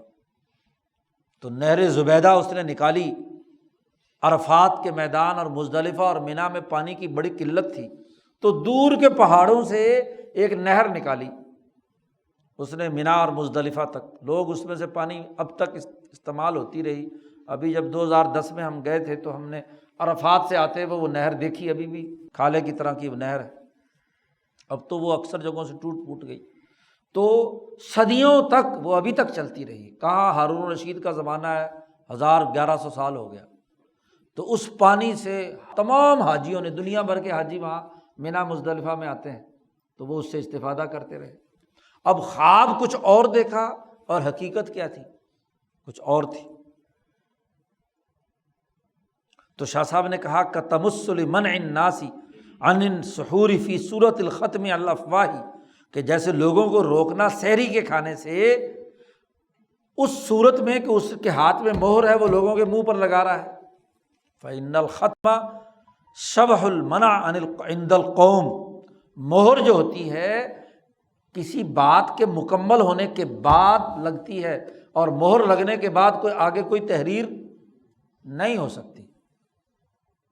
استحضروا اولا، اب عام لوگوں کو یہ بات ذہن میں مستحضر ہو یا نہ ہو، لیکن قانون کی زبان میں تو یہ ہے کہ جب مہر لگ جائے تو مہر کے بعد کا لکھا ہوا معتبر نہیں ہے۔ مہر علامت ہی اس بات کی ہے کہ اس سے پہلے پہلے جو تحریر ہے وہ اس مہر لگانے والے کی ہے۔ تو شاہ صاحب نے کہا کہ ایک تو یہ بات ہے شرائع کے نزول میں جو ظاہری علوم ہیں کسی قوم کے یا باطنی اور چھپے ہوئے علوم ہیں وہ پیش نظر رکھے جاتے ہیں۔ اب اسی کے تناظر میں اگلی بات شاہ صاحب نے بیان کی ہے۔ شاہ صاحب کہتے ہیں کہ دیکھو ایک پیچھے بحث کر کے آئے تھے شاہ صاحب توحید کی بحث میں، جہاں اصول البر بیان کیے تھے، وہاں ایک انسانی فطرت کا جو نقطہ حجر بحث ہے، اس کی فطرت کی کشش کا اللہ کے ساتھ تعلق ایک نقطہ بیان کیا تھا۔ شاہ صاحب نے کہا تھا کہ تمام انسانوں کی روحیں حضرت الہیہ کی طرف ایسے کھنچتی ہیں جیسے مقناطیس کی طرف لوہا کھنچتا ہے۔ تو ہر انسان کی روح کے اندر ایک نورانی نقطہ ہے جو اس کی فطرت کے تقاضے کے تحت اس انسان کو ادھر کھینچتا ہے۔ بڑی اہم بات شاہ صاحب نے یہاں واضح کی۔ اب یہ جو علم ہے یہ علم کامن ہے، چھپا ہوا ہے ہر انسان میں، جانے یا نہ جانے، ظاہری طور پر کچھ بھی وہ رسومات کر رہے ہوں، لیکن ہر انسان کل مولود یولد علی فطرت اسلام پر پیدا ہوتا ہے۔ ہر بچہ گرد و پیش کے ماحول نے اس کے اندر خرابی پیدا کر دی، اس کے ماں باپ نے یہودی نصرانی یا کچھ بھی ہندو وغیرہ بنا دیا، ورنہ اصل میں تو ہر انسان کے اندر جو چھپا ہوا علم ہے وہ یہ کہ وہ اپنے خالق و مالک اللہ کی معرفت حاصل کرے اور اس کا حق ادا کرے۔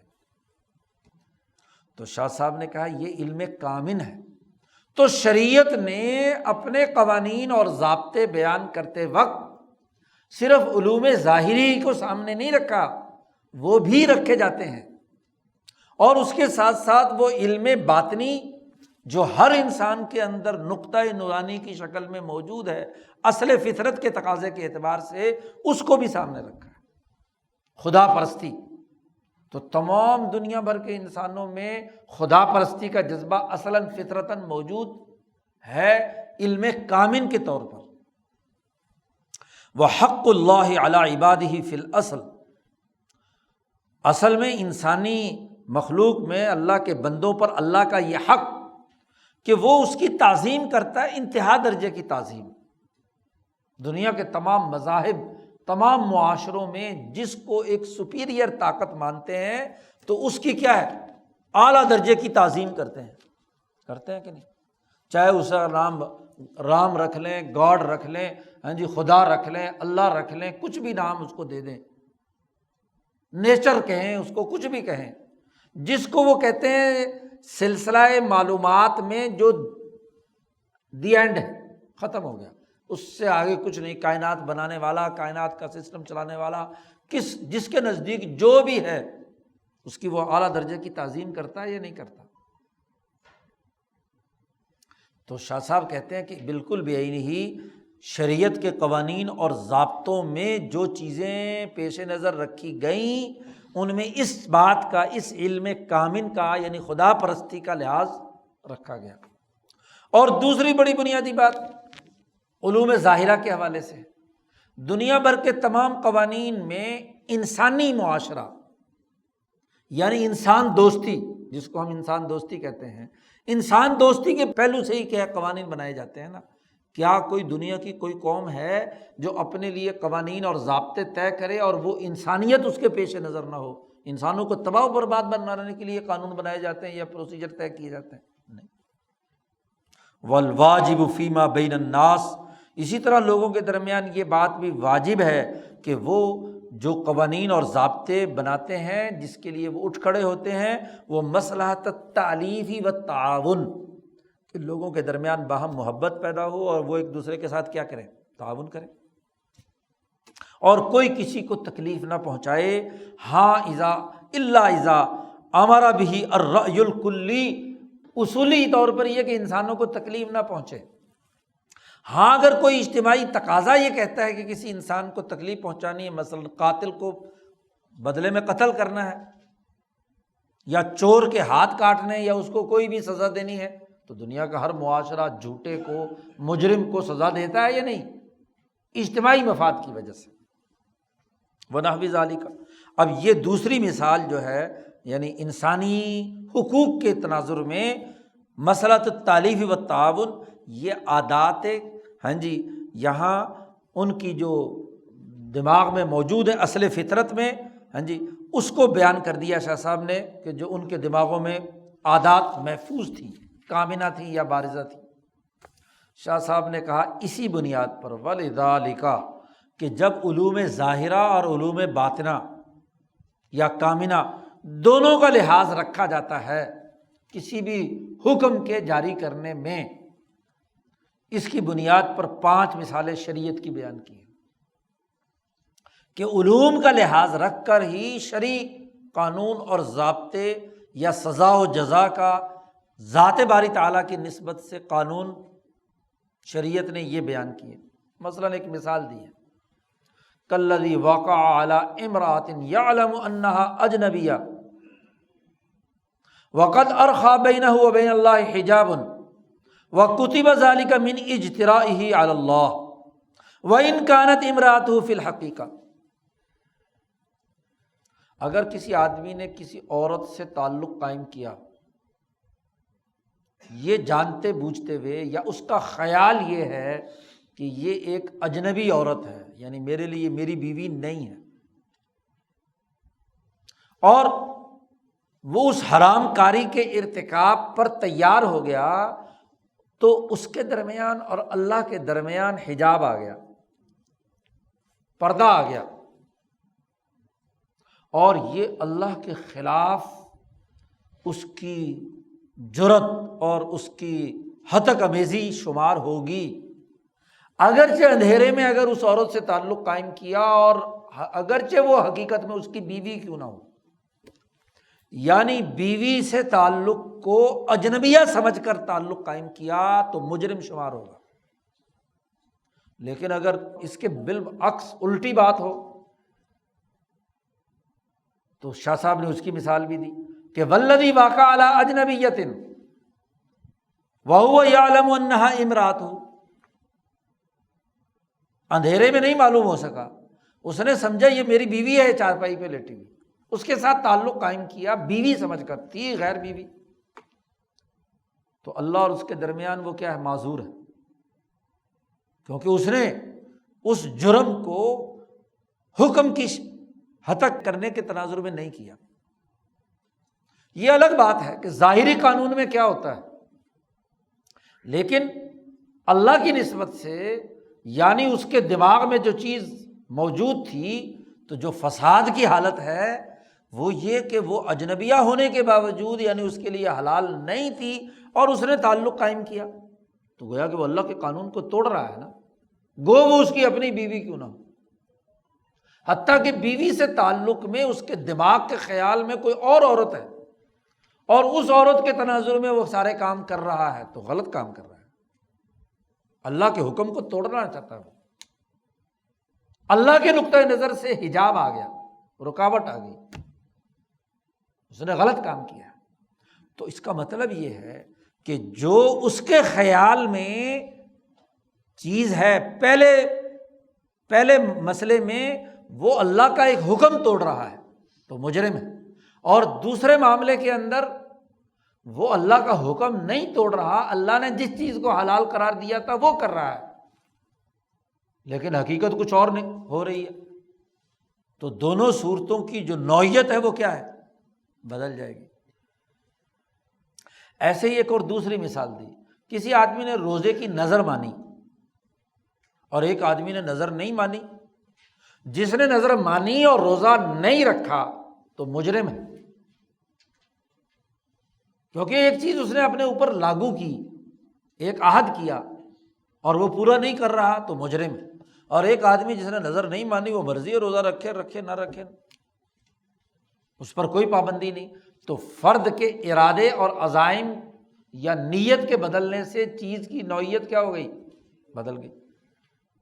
یا جیسے ایک حدیث میں آیا کہ کان من تشدد فی الدین شدد علیہ، حضور صلی اللہ علیہ وسلم نے فرمایا اپنے اوپر تشدد مت کرو، انتہا پسندی اور سختی، اگر تم انتہا پسندی سے کام لوگے تو اللہ پاک تم پر فیشدد اللہ علیکم، اللہ تعالیٰ تم پر تشدد کرے گا، سختی کرے گا۔ تو جتنا کر سکتے ہو آدمی آسانی سے وہ کرے، تو اپنے آپ کو بڑی مصیبت میں مبتلا کرنا، کسی بلا وجہ کے شدت پسندی اختیار کرنا، اس سے اللہ نے منع کر دیا۔ اور کیا کہا کہ اگر کوئی شدت پسندی اختیار کرے گا تو وہی شدت پسندی اللہ بھی اس کے ساتھ کرے گا، اور جو جتنا سہولت کے ساتھ کرے گا، بغیر کسی شدت کے نارمل طریقے سے کرے گا، اللہ بھی اس کے ساتھ ویسا ہی معاملہ کرے گا۔ تو اس لیے سختی سے اور شدت پسندی سے روک دیا گیا، جیسی ذہنیت ہوگی ویسی ہی۔ شاہ صاحب نے ایک چوتھی مثال دی، کسی یتیم بچے کی آپ پرورش کر رہے ہیں، آپ کے پاس تعلیم حاصل کر رہا ہے، یتیم بچہ، ماں باپ نہیں ہے، اگر آپ نے کسی غلطی پر سکھانے کے لیے، ادب سکھانے کے لیے تھپڑ رسید کیا ہے تو نیکی ہے، تاکہ آئندہ یہ غلطی نہ کرے، اور اگر محض سزا اور انتقام کی نیت سے پٹائی کی ہے تو یہ ظلم ہے۔ جی، طالب علم پر آپ صرف اس لیے کہ اس کو بات سمجھ میں آ جائے اور اتنی ہی سزا دینا چاہتے ہیں، اور اس سزا سے مقصد کو انتقام لینا نہیں، تو یہ کام کرنا عین عبادت ہے، تاکہ آئندہ یہ غلطی نہ دہرائے، شفقت ہے اس پر۔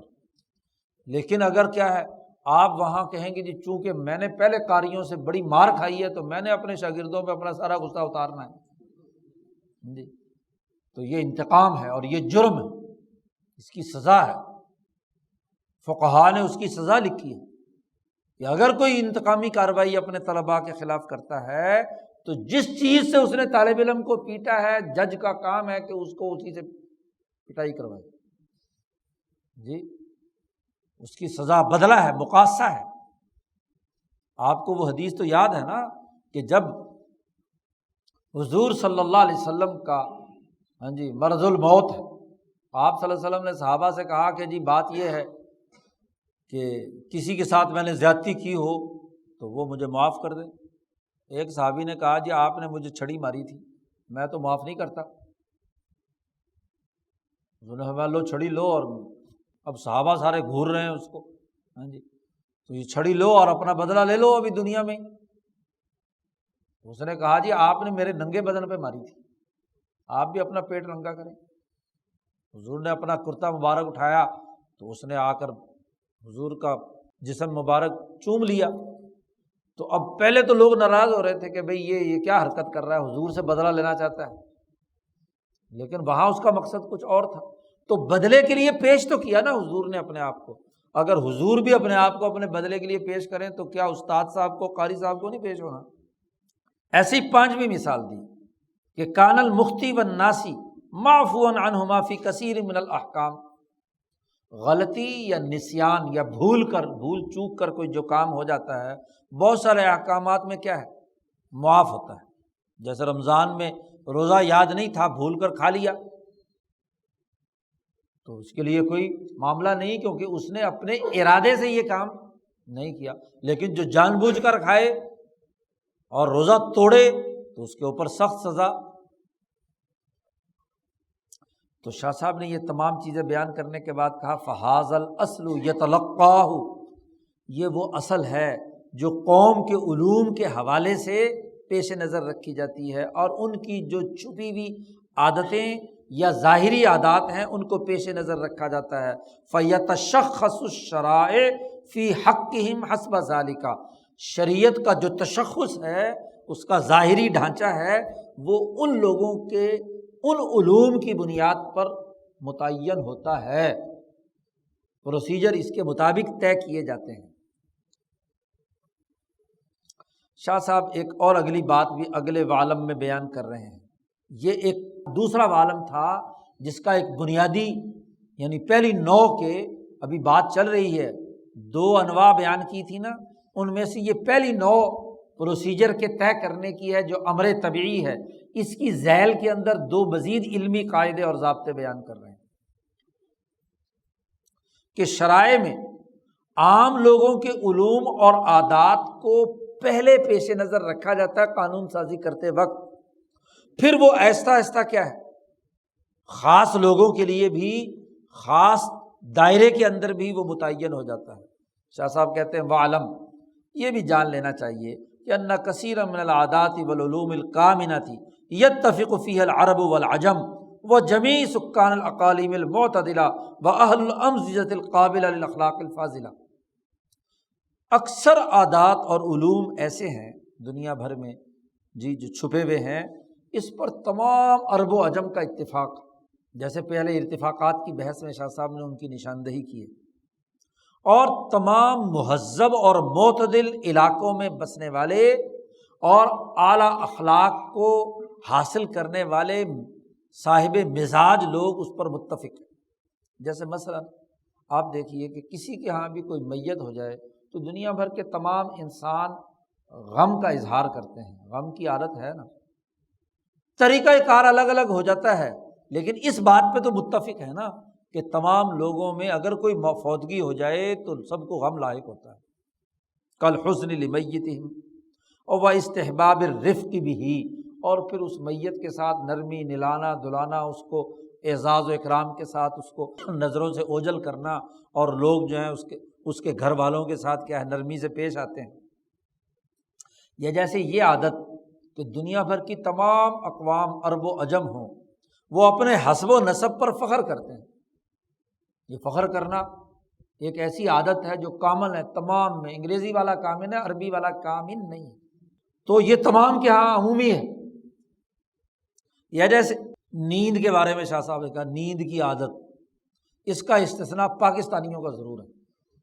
باقی ساری قومیں دنیا بھر کی متفق ہیں اس عادت پر۔ کیا کہ جب رات 1/4 گزر جائے تو فوراً سو جاؤ۔ اذا مضى ربع اللیل او ثلث، اتنی بقدر کیا ہے رات گزرے تو سب لوگ سو جاتے ہیں۔ پاکستانی 12-1-2 بجے تک جاگتے رہتے ہیں، اور تمام کے ہاں اتفاق ہے کہ والاستيقاظ فی تباشیر الصبح، سب لوگ صبح ہوتے ہی اٹھ جاتے ہیں، وہ امریکی ہوں، آسٹریلوی ہوں، چینی ہوں، روسی ہوں، افریقی ہوں، سوائے پاکستانی ہوں،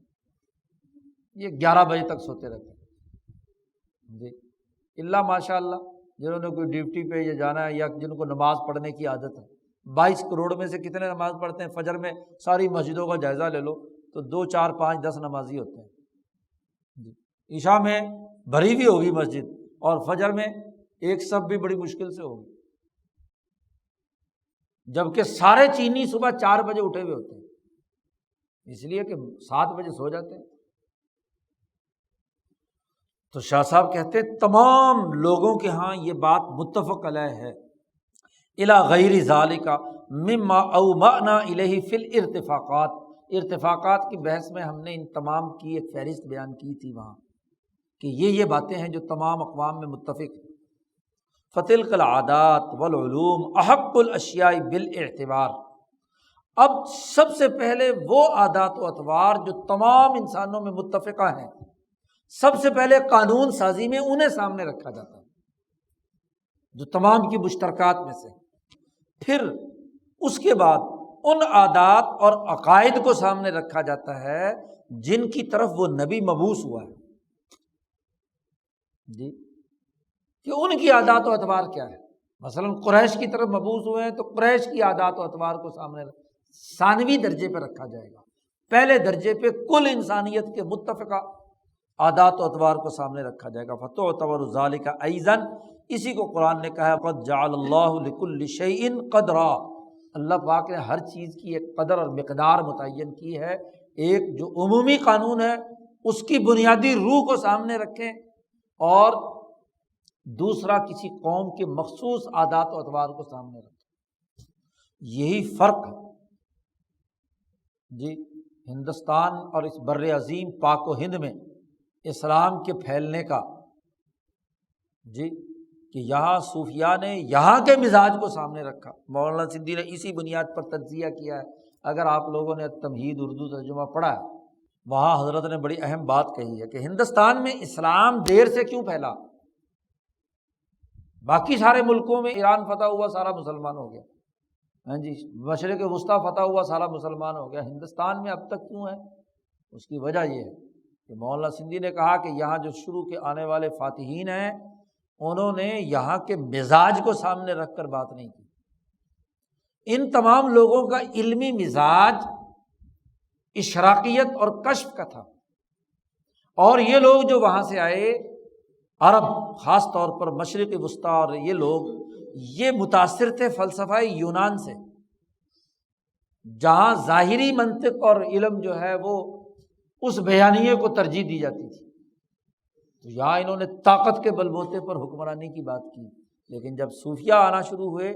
تو صوفیہ نے، اور خاص طور پر اشراقیین، سہروردی، نقشبندی اور چشتی آئے،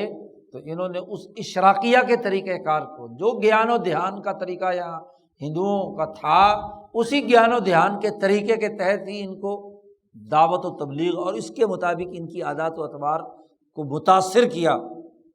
تو پھر یہ کیا ہے،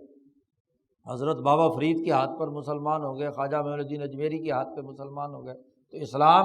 صوفیہ کے آنے سے پھیلا، حکمرانوں کے ذریعے سے نہیں پھیلا، کیونکہ انہوں نے اس مزاج کو سامنے رکھا۔ جب تک ان کے اوپر منطق، فلسفہ اور فلسفہ یونان خاص طور پر غالب رہا، تو یہاں لوگ قریب نہیں آئے ہندوستان میں۔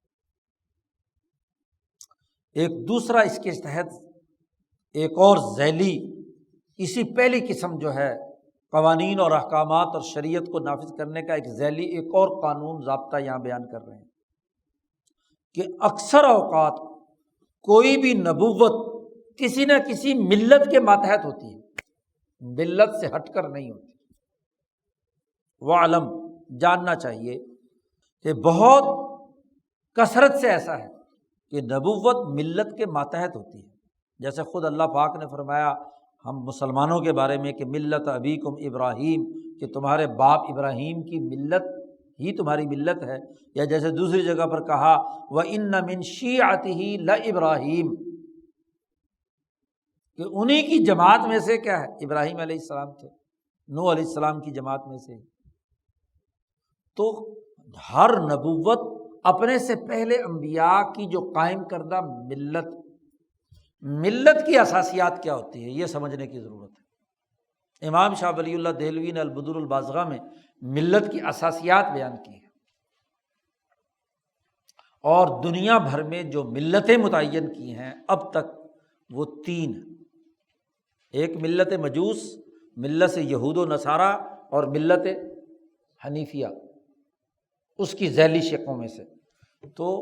ملت مجوس یا ملت حکماء کی کہہ لیجئے، وہ طبیعتی قوانین کے تحت، یعنی ان کے دماغ میں جتنی استطاعت تھی وہ یہ کہ جو ہم کرۂ ارض پر طبیعی خواص رکھتے ہیں، حکمت کے، سائنس کے تجربات سے جو چیزیں معلوم ہوئی ہیں ہمارے دماغ میں، یا علم نجوم اور فلکیات کی بنیاد پر جو معلومات،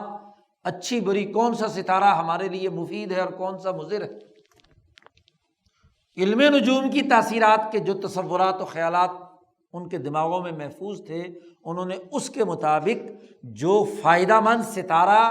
یا فائدہ مند کوئی طبیعی یا مادی چیز تھی اس کے مطابق ان کے کرنے کا حکم دیا، اور جو اس کے مطابق مضر تھی اس کو کیا ہے۔ تو چونکہ ان کے حاشیہ خیال میں یا تو علم نجوم راسخ تھا یا کیا ہے، علم طبیعات۔ مثلا ہندوستان کے جتنے بھی لوگ ہیں وہ ان دونوں چیزوں کو پیش نظر پہلے لوگ رکھتے رہے۔ ملت مجوس صائبین جتنے بھی ہیں، آتش پرست ہوں، ہندوستان کے لوگ ہوں، وید والے، اور یہ ان کے پیش نظر کیا ہے، یہاں کی طبی خصوصیات کو سامنے رکھ کر یہاں کے انبیاء نے ویسی ہی ان کو تعلیم دی اور وہی ان کے دماغ میں راسخ رہی۔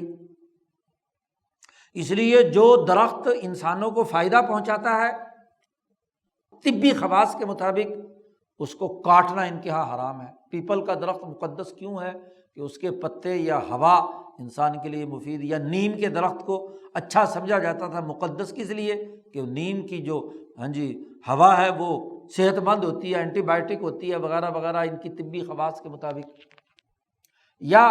علم نجوم کے خواص کے مطابق وہ جو پوتھی نکالتے ہیں، ذائچہ نکالتے ہیں، اس کی بنیاد پر اب سارے لوگ کہہ رہے ہیں کہ یہ جو 370 ختم ہی کرنی تھی تو بقرعید کے بعد کر لیتے، 15 اگست کے بعد کر لیتے یوم آزادی۔ بھائی ان کے نجومیوں نے کہا تھا کہ اس تاریخ کو نکالو، تو انہوں نے اپنے نجومیوں کے اعتبار سے کیا ہے وہ اس پر چلتے ہیں، ان کے لاشعور میں تو وہی چیز محفوظ ہے نا، کیونکہ ہندو مذہب کے جو بنیادی تصورات ہیں ان کے علم نجوم، اس لیے اب وہ کیا نام ہے، امرناتھ یاترا چل رہی تھی کشمیر میں، اگر مذہبی رسم کے اعتبار سے دیکھا جاتا تو ابھی وہ مکمل ہو جاتی عید کے بعد، تو پھر بھی کیا ہے یہ کوئی پھٹے بازی کرتے تو ہو ٹھیک تھا، لیکن انہوں نے اس یاتریوں پر بھی پابندی لگا دی۔ کیوں؟ کہ ان کا جو پورا جوتش ہے وہ بتلا رہا تھا کہ یہ اس تاریخ کو کرو گے تو کوئی مسئلہ ان کے خیال کے مطابق نہیں ہونا ہے۔ تو انا عند ظن عبدی بھی جیسا گمانات ہوتے ہیں ویسے ہی معاملہ ہوا کرتے ہیں۔ تو شاہ صاحب یہ کہتے ہیں کہ جیسے خیالات ہیں اس کے مطابق ہی جو ملتوں کا ارتقاء چلا آ رہا ہوتا ہے، انبیاء اس کے ماتحت ہوتے ہیں۔ تو ایک زمانے میں نوح علیہ السلام جو آدم کے بعد آدم ثانی ہے، تو ملت نوح کے ذیل میں ابراہیم ہے۔ اس لیے قرآن نے کیا کہا نوح علیہ السلام کا تذکرہ کرنے کے بعد کہ وَإِنَّ مِن شِيعَتِهِ لَإِبْرَاهِيمَ، انہی کی جماعت کا ذیلی جو ارتقائی اگلا مرحلہ ہے وہ ابراہیم علیہ السلام۔ تو ابراہیم کی نبوت نوح کی نبوت کے ماتحت، ان کی ملت کے ماتحت ہے۔ ہاں میں بات جو کر رہا تھا، جو ساری تفصیل میں نے بیان کی کہ ایک قوم علم نجوم کی بنیاد پر کرتی ہے، ایک اس سے ملت بنتی ہے، کوئی حکمت یا طبعی خواص کی بنیاد پر ملت بنتی ہے۔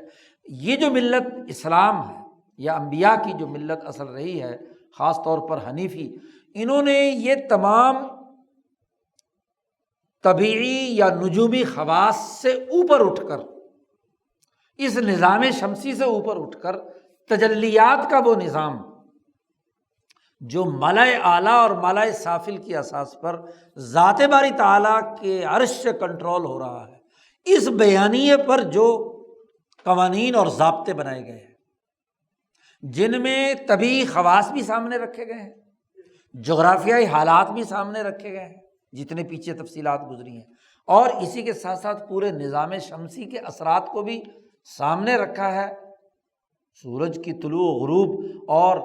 اس کی بنیاد پر مہینوں کی تقسیم کی اساس پر رمضان، روزے، نمازوں کے تمام اوقات کا تعین، کہ نمازوں کے جو اوقات ہیں وہ کل 24 گھنٹے کی 6 گھنٹوں پر تقسیم، یعنی طلوع، غروب، زوال اور رات 12 بجے، یہ جو 4 کی تقسیم ہے اس کی بنیاد پر ان کے اوقات کے تعین کی پوری، تو یہ علم نجوم کے اثرات کی بنیاد پر ہی ہے نا ان کو بھی۔ اور پھر اس سے اوپر جو مالا اعلیٰ کی تجلیات یا روح القدس کی جو تائید ہے اور اللہ کے جو احکامات ہیں، ان تمام کو ایک عالمگیر سسٹم کے تحت جو لوگ اپنے تمام قوانین اور ضابطے زندگی بسر کرنے کے طور طریقے اس کے مطابق بنانا چاہتے ہیں، تو ان کو کہا جاتا ہے ملت ابراہیمیہ یا ملت حنیفیہ، جو حضرت ابراہیم علیہ السلام نے ستارہ، چاند اور سورج سے ہوتے ہوئے انی وجہت وجہی للذی فطر السماوات والارض حنیفا تک جو حنیفیت کا پورا مربوط نظام بنایا، یہ ملت ابراہیمیہ ہے۔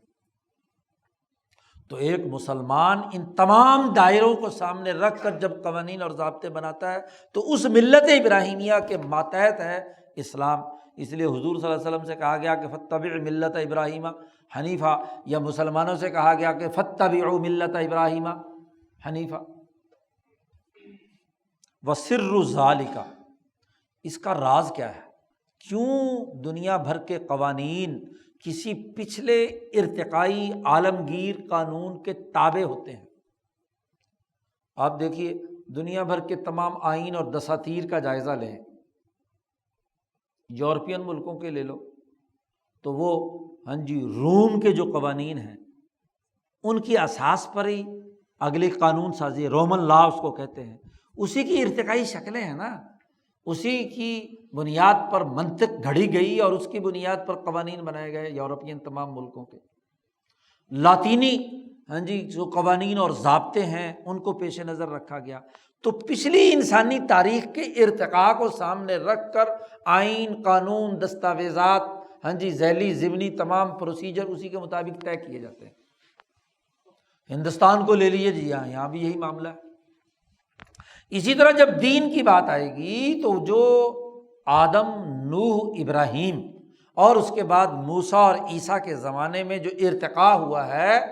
اس ارتقاء کا ایک اثر ہوتا ہے پوری سوسائٹی پر۔ شاہ صاحب کہتے ہیں انہو تنشأ قرون کثیرۃ علی التدین بدین، اس کا راز یہ ہے کہ ہزاروں سال کی بہت سی صدیاں، زمانے اس ملت پر پرورش پائے ہوئے ہوتے ہیں، ارتقائی مراحل طے کیے ہوئے ہوتے ہیں، اور انسانوں میں جب کسی کام کے مسلسل کرنے کے مفید نتائج سامنے آتے ہیں تو وہ قوانین اور وہ شریعتیں، وہ ملتیں لوگوں کے دماغوں میں نسل در نسل پیوست ہوئی بھی ہوتی ہیں۔ لوگوں کے لیے قانون بنا رہے ہیں نا، تو لوگوں کے دماغوں میں جو چیز پہلے سے کیا ہے، صدیوں سے چلی آ رہی ہے، اس کو آپ نظر انداز کیسے کر سکتے ہیں؟ وَعَلَىٰ تَعْظِيمِ شَعَائِرِهِ، اور جو زمانوں سے کسی شاعر کی تعظیم چلی آ رہی ہے تو اس کے اثرات موجود ہیں۔ مثلاً خانہ کعبہ نوح سے لے کر، بلکہ آدم کے زمانے میں فرشتوں نے بنایا،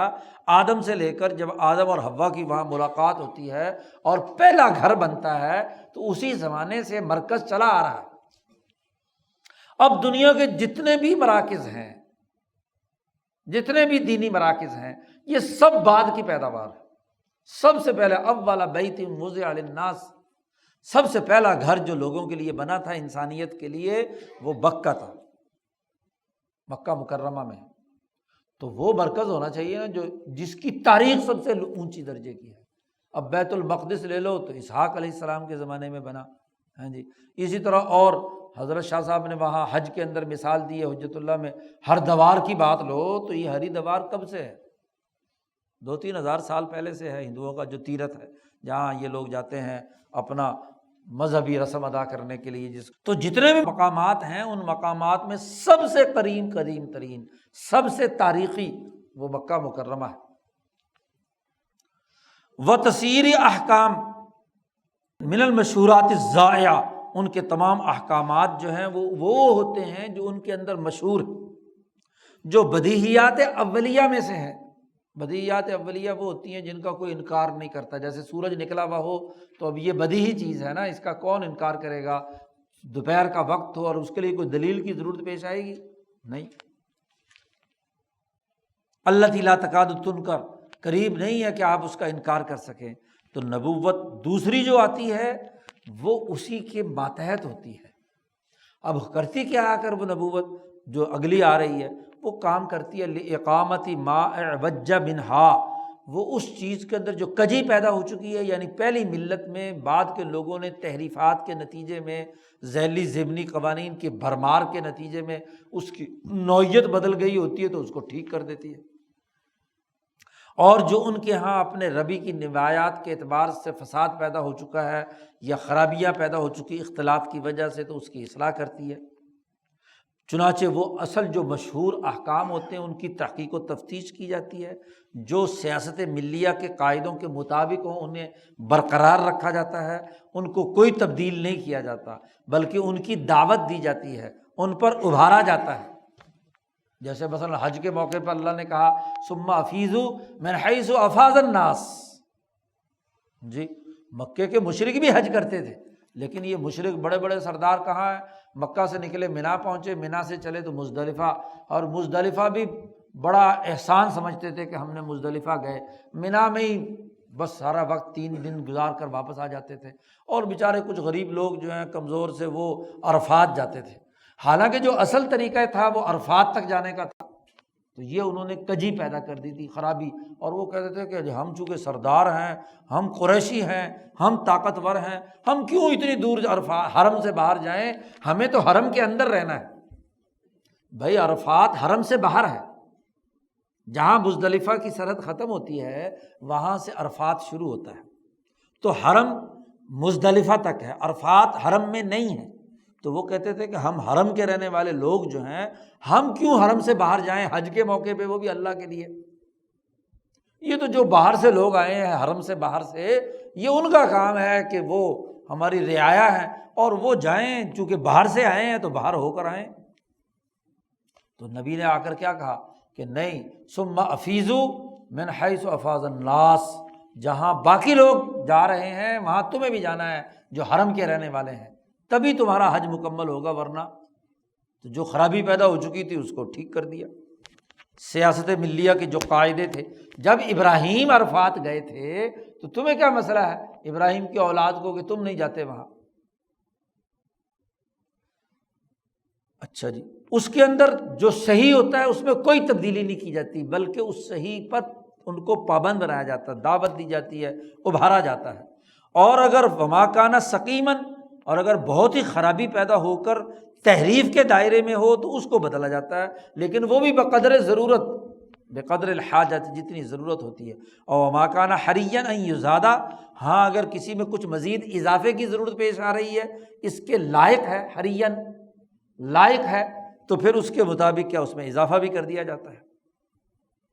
شاہ صاحب کہتے ہیں وَكَثِيرًا مَا يَسْتَدِلُّ هَذَا النَّبِيُّ فِي مُطَالِبِهِ بِمَا بَقِيَ عِندَهُم مِّنَ الشَّرِيعَةِ الْأُولَىٰ، اکثر اوقات یہ ہوتا ہے کہ یہ بعد میں آنے والے نبی انہی اکثر باتوں کا مطالبہ کرتے ہیں جو پہلی شریعت میں موجود تھے، کہ بھائی تم نماز صحیح طریقے سے پڑھو، حج صحیح طریقے سے کرو، روزے کو صحیح معیار کے مطابق کرو، حج کو صحیح طریقہ کار کے مطابق کرو۔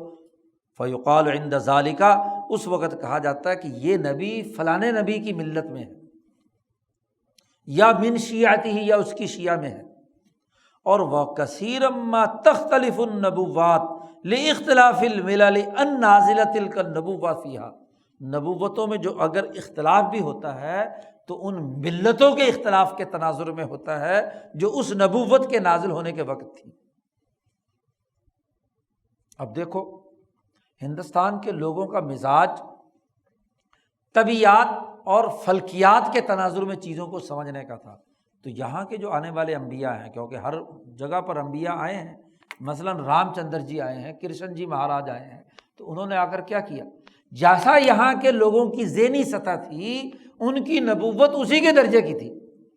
اسی کے درجے میں ان کو بات سمجھائی گئی۔ اور عربوں کا جیسا مزاج تھا، یا مشرق وسطیٰ یا ابراہیمی تحریک کے مرکز کا تھا، انہوں نے اس کے مطابق ان کو بات سمجھائی۔ اب دیکھو جیسے ابراہیم نے بھی بابل کے لوگوں کو سمجھانے کے لیے کیا کہا، ستارہ طلوع ہوا، کہتے ہاذا ربی، میرا رب ہے، اور جب غروب ہو گیا تو کہتے لا احب الآفلین، بلکہ سورج کے بارے میں تو کہا ہاذا ربی ہاذا اکبر، یہ بڑا ہے تو ضرور یہی میرا رب ہوگا، لیکن جب وہ غائب ہو گیا تو کہا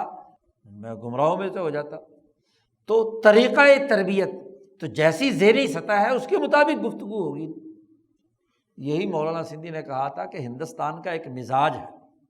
اس مزاج کو سامنے رکھ کر ان کی اس ویدانت فلسفی اور یہاں کے اس ہندو کے مزاج کو سامنے رکھ کر ان کو دین سمجھاؤ گے تو پھر تو دعوت و تبلیغ مکمل ہوگی۔ لیکن تمہارا اگر ذہنی سطح عربوں والی ہو اور اس کی بنیاد پر یہاں ان کے اوپر مسلط کرو دین کی باتیں، تو ان کو یہاں کے عام عوام کو کیسے سمجھ میں آئے گی؟ یہ تو عادات و اطوار کے اختلاف کی بنیاد پر ہی تم سے لڑائی جھگڑا کریں گے، تو یہ دین کی دعوت پھیلا رہے ہو یا دین کی دعوت کے راستے میں تم رکاوٹیں کھڑی کر رہے ہو؟ تو نبوتوں میں اختلاف اسی حالات اور اس کی ملت کی وجہ سے ہوتا ہے۔ اب یہ اوپر کس ملت کے تناظر میں چلے آ رہے ہیں، اور اب تو تحقیق سے ثابت ہو چکا کہ نبوت یہاں ہندوستان میں حضرت نوح علیہ السلام کی ملت کے اثرات ہیں۔ بھائی نوح تو ویسے بھی آدم ثانی ہے نا، جتنے بھی اس کرۂ ارض پر انسان موجود ہیں وہ نوح کی اولاد میں سے تو ہیں۔ نوح کی جب اولاد میں سے ہیں تو نوح کے مزاج کے تناظر میں باتوں کو سمجھانا،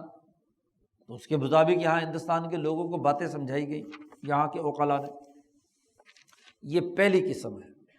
کسی بھی حکم کے عملی طریقہ کار کو، پروسیجر کو طے کرنے کے لیے پہلی قسم یہ ہے کہ جو طبی امور ہیں انہیں پیش نظر رکھا جاتا ہے۔ 6 پہلے بیان کیے اور کہا اسی اساس پر شریعت کے اندر بھی احکامات کو اسی انداز پر بیان کیا گیا، اور اس کے ذیل میں 2 ضمنی قاعدے بیان کیے گئے کہ انبیاء علیہم السلام کی شریعتوں میں قوم کی عادات چاہے وہ بارزہ ہوں یا کامنہ انہیں پیش نظر رکھا جاتا ہے۔ اور دوسرا ذیلی اور ضمنی قانون بیان کیا کہ نبوت عام طور پر کسی نہ کسی ملت کے ماتحت ہوتی ہے، تو ہندوستان کے لوگ ملت ابراہیمیہ کے ماتحت نہیں، یہ ملت نوحیہ کے ماتحت ہیں، تو ان کے مزاج کو سامنے رکھ کر یہاں بات ہوگی نا۔ پہلی قسم۔ دوسری قسم قانون سازی کے لیے کیا ہوتی ہے، بالنوع الثانی بمنزلۃ طارئ عارض، جی وہ اس کی حالت ایسی ہوتی ہے جو کوئی عارضی، ہاں جی کوئی مسئلہ پیدا ہوا ہے، اس عارضی مسئلے کے حل کے لیے آپ کیا ہے کوئی طریقہ کار اور کوئی چیز طے کر رہے ہیں، وہ ایک عارض کے درجے میں کسی عارض کو ختم کرنے کے حوالے سے۔ وذالک اور اس کے لیے بھی ایک شاہ صاحب نے پہلے تو تمہید باندھی ہے، اور یہ تمہید خاصی مشکل ہے جی۔ اس میں ایک اہم ترین زمانے کی ایک اہم بہترین بحث کی ہے کہ زمانہ ازلیہ اور زمانہ کا ذات باری تعالیٰ جو قانون سازی کرنے والے ہیں، زمانے کے ساتھ کیا تعلق ہے۔ میرا خیال ہے آئندہ ہی پڑھیں جی۔ اللہم صلی اللہ